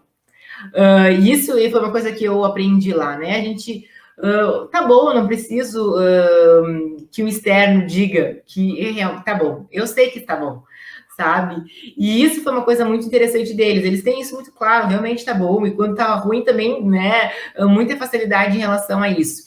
E aí eu me recordo que ele fez uma carta para mim de saída, fez uma confraternização ali no departamento, e uma carta. Ele disse, olha, eu nunca fiz carta para ninguém, mas eu vou fazer para ti, porque tu trabalhava que nem um trator, ele brincou, né? E ele teceu elogios que eu nunca vou esquecer, que foram muito importantes. E eu acho que o mais importante foi eu realmente entender que eu era uma cientista ali. Porque às vezes a gente vem, sabe, é aquilo, né? Correria, aí faz mestrado, faz as pesquisas, aí não sei o que mais. E aí você, né, você não se acha, às vezes, que é uma cientista. Estou falando de mim, né? E aí, então, esse foi um momento, para mim, um grande divisor.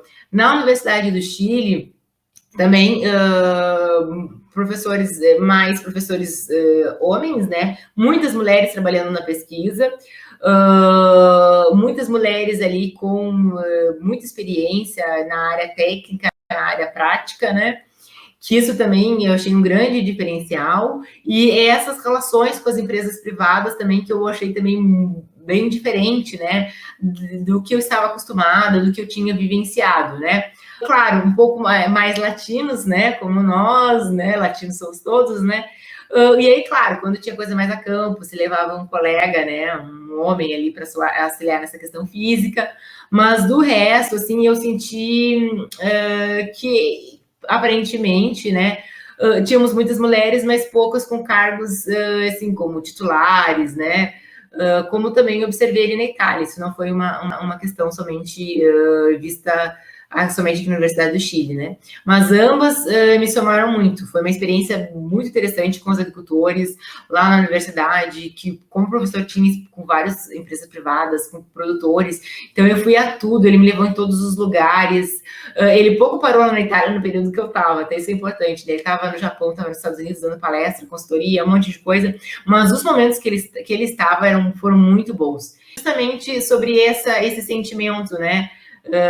Essa autoconfiança, que eu acho que isso foi muito bem trabalhada comigo lá, que nem eu digo, né? Isso eu agradeço muitíssimo a eles e as coisas que eu aprendi, né? Foi um momento realmente ótimo. E eu tenho que agradecer também muito ao meu esposo, né? Que ele foi um super parceiro, né, de apoio de eu ir, né, para a Itália, um grande apoio. A minha mãe e meu pai, assim, olha, sem o apoio deles eu não teria feito, né, nada, né, meus pais foram fundamentais. Eu lembro que durante a minha graduação, meu mestrado, doutorado, como eu já era casada, é comum lá no Rio Grande do Sul, né, a gente deixa uma chave da casa na casa da mãe, porque deu algum problema, né, a mãe vai lá socorrer. E às vezes eu chegava em casa, depois daquele dia lá de trabalho, de campo, assim, aí eu chegava em casa, a minha casa tava ali arrumadinha, a mãe fez aquele bolinho, né? E aí ela deixava uma cartinha, tive aqui, fiz um bolinho para ti. Sabe esses pequenos detalhes, assim, ó, que, puxa, isso dá um acalento, né? E também tenho que mencionar aqui, né, o meu esposo realmente ele é um grande companheiro nesse sentido, porque quando eu ingressei na UFFS, como eu disse, eu estava lá na Emater, no Rio Grande do Sul, eu estava bem, estava estabilizada, não tinha nenhum problema na empresa, né, pelo contrário, né, estava muito bem lá dentro. E quando eu ingressei, meu esposo, ele estava muito bem lá no Rio Grande do Sul, ele tinha uma empresa que estava muito bem. Mas como nós entendemos que nós queríamos, é uma relação é a dois e que prevê abdicações, ele abdicou da parte dele para vir para cá, aqui para Laranjeiras do Sul, né? E aí depois, quando eu tenho uma filha, né, que vai fazer 3 anos agora mês que vem, então nós queríamos que a nossa filha, a gente não queria terceirizar a educação dela nos primeiros anos, né, por N motivos, por questões nossas. Então meu esposo também abdicou de várias coisas para se somar na criação dela. Ele entende que ele não está me auxiliando, ele entende que ele é o pai e que é a função dele, né? E ele se somou muito nesse processo, no início, assim, aqui na UFFS, que é, como eu disse, eu não vinha de uma carreira acadêmica, então tinha aquelas aulas para preparar, né, questões aí de verificação de pesquisa, de aula prática, disso, daquilo, né? Então você fica, quase que trabalha 24 horas, porque é tudo novo, né? E isso é bom, a gente faz parte, né? Só que se você não tem um bom suporte, se torna muito penoso, muito difícil. Então eu tinha, assim, eu não me preocupava com mais nada, eu executava essas tarefas, mas aí meu esposo cuidava de todo o resto, sabe? Então isso, e aí a minha mãe também, meus pais, logo que eu vim para cá, meus pais também me auxiliaram muito, se somaram, vieram para cá. Quando minha filha nasceu também, minha mãe ficou 4 meses aqui comigo, né, justamente porque eles moram lá em Pelotas, 1.000 quilômetros, né, de distância. Então, se eu não tivesse tido esse suporte e, né, dessas pessoas aqui, porque tu não tem logo que você chega, você não tem nenhum familiar e nenhum amigo no local, que era o meu caso, né? Você constrói as amizades com o tempo. E aí o início é importante isso. Então, sempre, para todos os lugares que eu trabalhei, eu sempre levei meus pais e meu esposo para conhecer. Eles conheciam tudo, conheciam os meus colegas, né, o ambiente de trabalho. Isso sempre fiz e sempre, né, eu acho isso fundamental. Então, como eu digo, são um somatório de pessoas, né, e se não, a gente não tem essas pessoas compreensivas ao longo do caminho, o caminho se torna muito mais difícil, muito mais árduo. Não quer dizer que nós não vamos conseguir, mas se torna muito mais complicado. Né? Então, é um agradecimento que eu faço a essas pessoas, né? Que, com toda certeza, todas as coisas que eu conquistei, elas conquistaram em conjunto. Nossa, Cláudia, que lindo. Até eu ia te perguntar, né? Como é que tu consegue, né, administrar tantas atividades e tendo, né, uma bebê, né? Porque 3 aninhos é uma bebê, né? Então, que legal, né? Que importante. Eu acho que é importante, sim, valorizar o homem, que é o nosso parceiro, que não está ali só, né? Como eu digo, não é o pai só que fez. Isso é raro, isso. E um homem que abre mão do seu trabalho, né? Porque, querendo ou não, a gente sabe, né? Está estável. Né? E o homem tem aquela questão mais machista. Ah, não, eu que banco, o salário da mulher é o complemento. E aí inverte a situação, mas inverteu a situação por quê? porque ele investiu em ti, ele apostou em ti na tua realização do teu sonho, né? Então, isso, assim, precisamos sim valorizar, né? Enaltecer, porque são raros os homens, existem homens assim, com certeza, são raros, e tu teve a oportunidade de ter, né, esse teu maridão maravilhoso aí ao teu lado, que colaborou contigo do início até agora, né? Do início ao fim, propriamente dito, né? Que não é fácil mesmo. E isso, assim, é louvável, assim, é fantástico. Assim, fico emocionada, porque são raros os casos dos homens que realmente abrem mão dos seus sonhos para abraçar o sonho da mulher, né? Primeiro, geralmente é o contrário, né? Culturalmente é o contrário. Então, tu é uma exceção. Parabéns. E é importante mencionar assim, né, Gisele, porque às vezes as pessoas falam, ah, não, mas abdicou porque estava financeiramente mal. Não, ele estava muito bem financeiramente lá. Sim. Na verdade, eu também estava bem, não era uma coisa, né? Mas é bem como tu falou, ele viu, quando nós começamos a namorar, eu estava na graduação, eu disse que eu queria fazer mestrado, eu disse que queria fazer doutorado. Então, como nós sempre tivemos uma relação assim, foi muito... Ele investiu no sonho, né? Então, quando você investe no sonho de um companheiro, é o seu sonho sendo realizado também. Exatamente. Da mesma forma da mulher, quantas vezes, né? Não é o teu caso, mas assim, com certeza em algum momento também abri mão de alguma coisa, mas eu digo, na maioria das outras mulheres, né? Quantas vezes as mulheres abrem mão dos seus sonhos, né? Do seu trabalho, de tudo, né? Em prol do marido, em prol dos filhos, e são realizadas, tem mulheres extremamente realizadas em relação a isso. E aí essa questão machista, né? Porque quando o homem faz isso, as pessoas já enxergam isso de outra maneira. Né? E olha, parabéns para o teu marido, olha, é louvável isso, eu acho que assim, é importante falar, e que bom que está tendo esse espaço agora, e tem que falar e valorizar mesmo, porque um homem, marido, homem, pai, como esse, são raros, né? São raros, e tem uma oportunidade única, e ele abraçou teu sonho, é aquela coisa. O que é uma relação, né? É o complemento e ver o outro feliz. Exato. Certo? E, claro, para ele, naquela hora, com certeza, deve com certeza ter passado por algum momento que, o que eu fiz? Tem esse lado do homem, né? O que eu fiz? Não, mas olha ali, ó, ela está feliz, ela está realizada, né? E, claro, como ele acompanhou a tua graduação toda, ele te conhece muito bem, ele sabe que o teu olho brilhava quando tu estava ali trabalhando com formação, enfim, né? Então era para isso mesmo, né? Tinha que ser dessa forma. E que bom que tu teve essa oportunidade, que bom que teve pais maravilhosos. Não é por nada, né? Mas lá no Rio Grande do Sul, as famílias são muito famílias, né? Somos muito unidos, assim. E isso é muito importante, porque tem situações, porque vem essa questão cultural, né? Na Europa, lá nos Estados Unidos, não existe tanto essa relação da família vir colaborar de alguma forma conosco, né? E isso acho que faz bastante a diferença em tudo, na nossa vida como um todo. Professora Cláudia, na tua trajetória, tu trabalhou tanto com homens quanto mulheres. Tu não sofreu preconceito algum entre homens e mulheres? A gente pode fazer essa afirmação na tua trajetória acadêmica e profissional? Sim, tive, claro que houveram durante o processo, né? Desde academia até aqui, né? A minha atuação atual, né? Como docente, óbvio, que eu me deparei sim e presenciei e senti cenas de preconceito, tanto de mulheres quanto de homens, de diversos tipos, né? De coisas que muitas delas eu não tive, no momento, a compreensão que aquilo era um ato de preconceito por eu ser mulher. Hoje, eu, né, por estar mais esclarecida, por um pouco mais de maturidade, né, consigo identificar muito melhor isso do que alguns anos atrás, até o momento que eu vivenciei. E também vivenciei outras pessoas passando por isso e também não de nenhuma maneira tomei alguma atitude, porque no momento eu não entendia que aquilo era. Hoje eu entendo, então olha quanta importância da gente refletir sobre certas questões, de mudar os nossos posicionamentos, de não permitir certas coisas, né? Claro que algumas pessoas, infelizmente, não vale a pena aí a discussão, que eu digo, né? A gente entrar no mérito da discussão com algumas pessoas, porque infelizmente elas estão tão aprisionadas dentro de certos conceitos, dentro de certos comportamentos, que é uma mudança interna muito grande, né? E essa mudança interna muito grande, somente essa pessoa pode fazer. Então, a gente só mostra através do nosso comportamento, né? Sendo educados, respeitosos, continuando fazendo o que nós temos que continuar a fazer, o que a gente gosta de fazer, porque se o que a gente faz, só o fato da gente estar ali incomoda, o problema não é na gente, sim quem está sendo incomodado.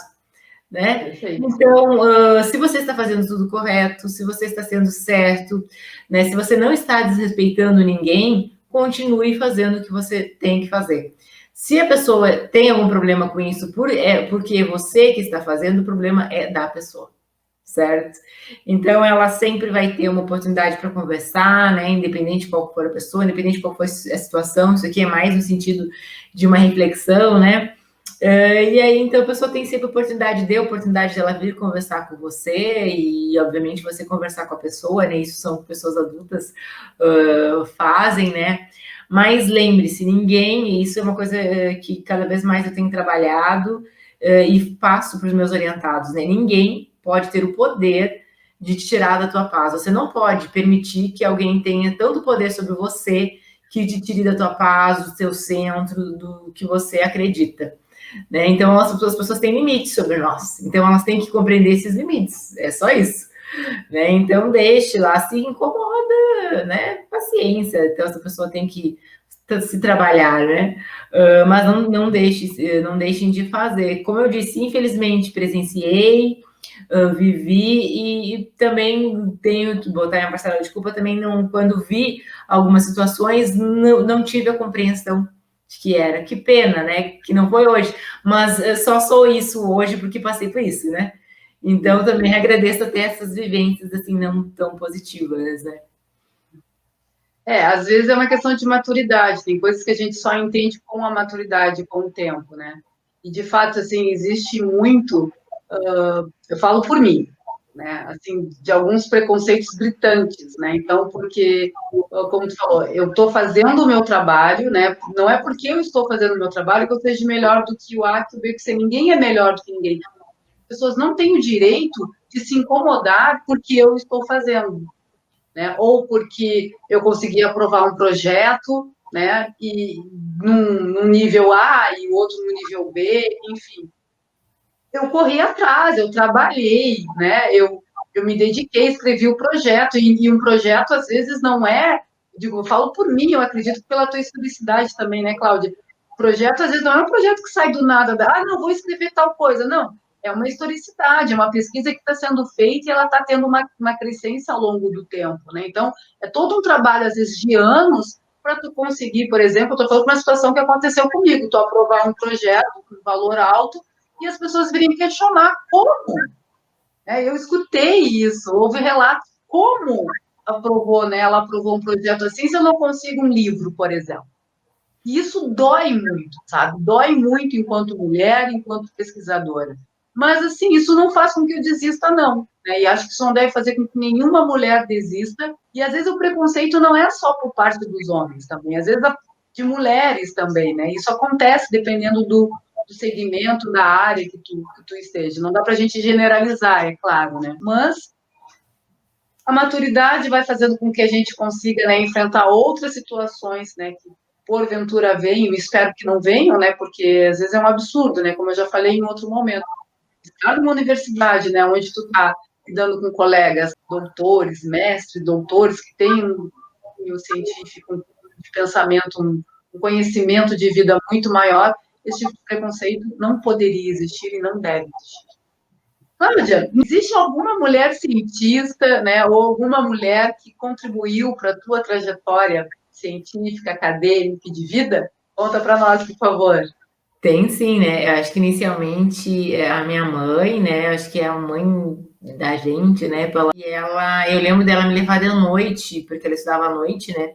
Junto com ela, e aquilo ali estimulou do meu processo de estudo, né? E me estimulou eu ir para essa área, né? Me estimulou a estudar, me estimulou para a ciência, né? Então, minha mãe é uma das. Uma orientadora minha de graduação, a professora Eugênia, foi minha primeira orientadora também, por várias oportunidades, por ter vários orientados, pelas articulações que ela tinha. Depois eu fui orientada no mestrado, doutorado, pela doutora Andréia, né, que foi, puxa, uma super parceira, incentivou muitas coisas em mim. Eu acho que é isso, se durante o percurso você não tem pessoas que te incentivam, a gente não vai muito longe também, né? Por mais que eu acredite que motivação seja uma coisa individual, a gente precisa, né, de alguém que auxilie, ele some-se naquela fogueira ali, né? Então, muitos incentivos ali que acreditou muito no potencial, né? Então, essas mulheres aí, né, foram fundamentais. Tem uma mestranda também, né, que foi, na época eu era em iniciação científica, a Juliana Bandeira, que hoje ela é professora do Instituto Federal.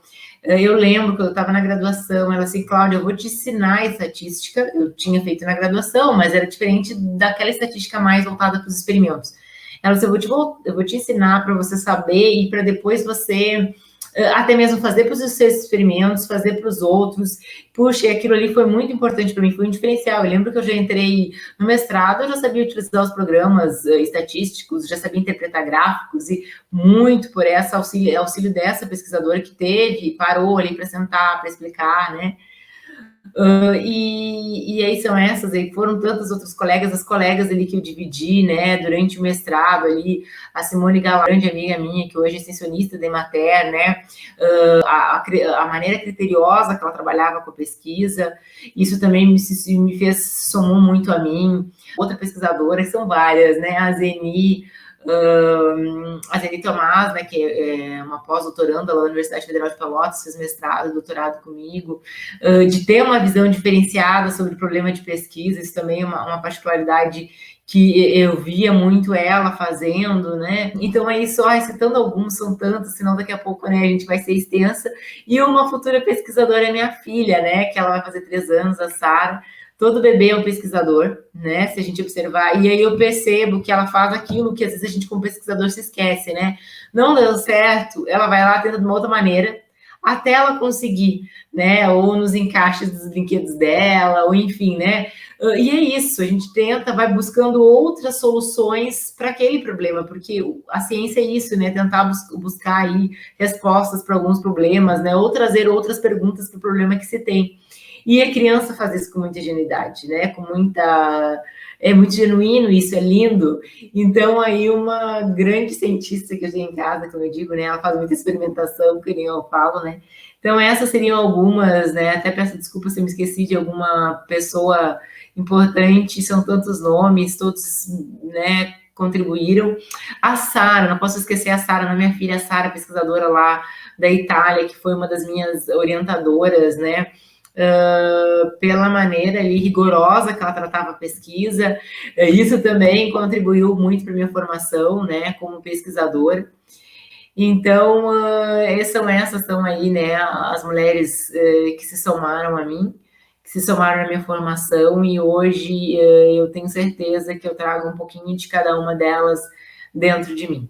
Nossa, que curiosa para conhecer todas essas mulheres, né, que colaboraram, né, e que te constituem, são bons exemplos, né, de mulheres pesquisadoras, cientistas, enfim, algumas mais duras, outras não, mas são bons exemplos, né? Eu acho que isso faz a diferença na profissional que nós somos. E obrigada, né? Eu sempre uso esse termo, eu sei, mas eu digo obrigada por trazer mulheres reais, né, da tua formação e que está aqui contribuindo com outras formações para outras meninas, sendo exemplo, né? Então, acho que isso é fantástico. Muito obrigada. Então, professora Cláudia, novamente, assim, a conversa está muito boa. Gostaria de te agradecer imensamente, né, compartilhar a tua história de vida, né, as questões pessoais, de família, de trabalho, das experiências que tu teve pelo mundo afora, não só no Brasil, mas no exterior. Muito obrigada mesmo por disponibilizar esse tempo de estar conversando aqui conosco e contando um pouco da tua história, dando uma aula, né? Foi uma aula, assim, eu tenho, confesso assim, talvez a gente tenha que fazer um parte B, parte 2, para falar um pouco mais dos teus projetos. Eu adorei o projeto, além do Morangueiro que tem, mas em outro momento nós vamos explorar, né, a questão de pôr para todos, né, porque é algo que nós temos aqui, realiza o curso de nutrição e tem várias meninas, né, e professores que trabalham com flores comestíveis, enfim, é um campo que dá para explorar de inúmeras formas. Mas vamos deixar isso para uma outra oportunidade, mas de coração, gratidão, obrigada, né, por disponibilizar teu tempo para estar conversando aqui conosco, certo? E para terminar, então, qual o conselho ou dica que você daria para uma jovem cientista, né, que quer seguir a carreira, né, acadêmica e cientista, assim como tu? Bom, dicas, né? Acho que tem, assim, persistência, né? Sabedoria e resiliência. Eu acho que esses três, em conjunto, nos formam como ótimos pesquisadores, né? E, tendo esses três como palavras-chave, digamos assim, né? Nós vamos muito longe. E uma outra coisa ali que, né, nunca esquecer, né? Não, cuidado com os conselhos construtivos de quem nunca construiu nada. É meio clichê, mas ele é muito importante, né? Porque às vezes durante a nossa caminhada ali como profissional, né, acontece alguns conselhos não tão construtivos, como eu digo, né? Então muito cuidado com isso. E, e uma outra coisa que aí eu falo para todos que, né, que estão aqui assistindo, principalmente mais focada aí os acadêmicos, né? Quando vocês quando vocês estiverem trabalhando já no mercado de trabalho, ou sendo empresários, empreendedores, enfim, né? E se vocês tiverem a oportunidade de indicar alguém para o mercado de trabalho, fazer uma indicação, porque isso nos acontece, né? Olha, você conhece alguém para essa vaga, ou alguém que, né, se encaixa no que eu estou pedindo, que o primeiro critério de determinação, se vocês vão, né, indicar A ou B, não seja o gênero, se é mulher ou homem, que o primeiro critério venha a ser a capacidade técnica que essa pessoa tem em relação ao cargo ou à função que está sendo indicada, tá? Eu acho que se a gente começar a ter esse pensamento, muita coisa já vai mudar. E para finalizar, né, super agradeço, a conversa foi ótima, né, é bom a gente falar quantas coisas também eu fiz reflexões em relação a mim, né? Então, muito obrigada, parabéns pelo projeto, vida longa a ele, né, a ti, a todos os colaboradores, a todas as colegas que foram e serão entrevistadas, né? Que bom, é bom a gente se ouvir, ser ouvida, né? E vida longa ao projeto e ao FFS.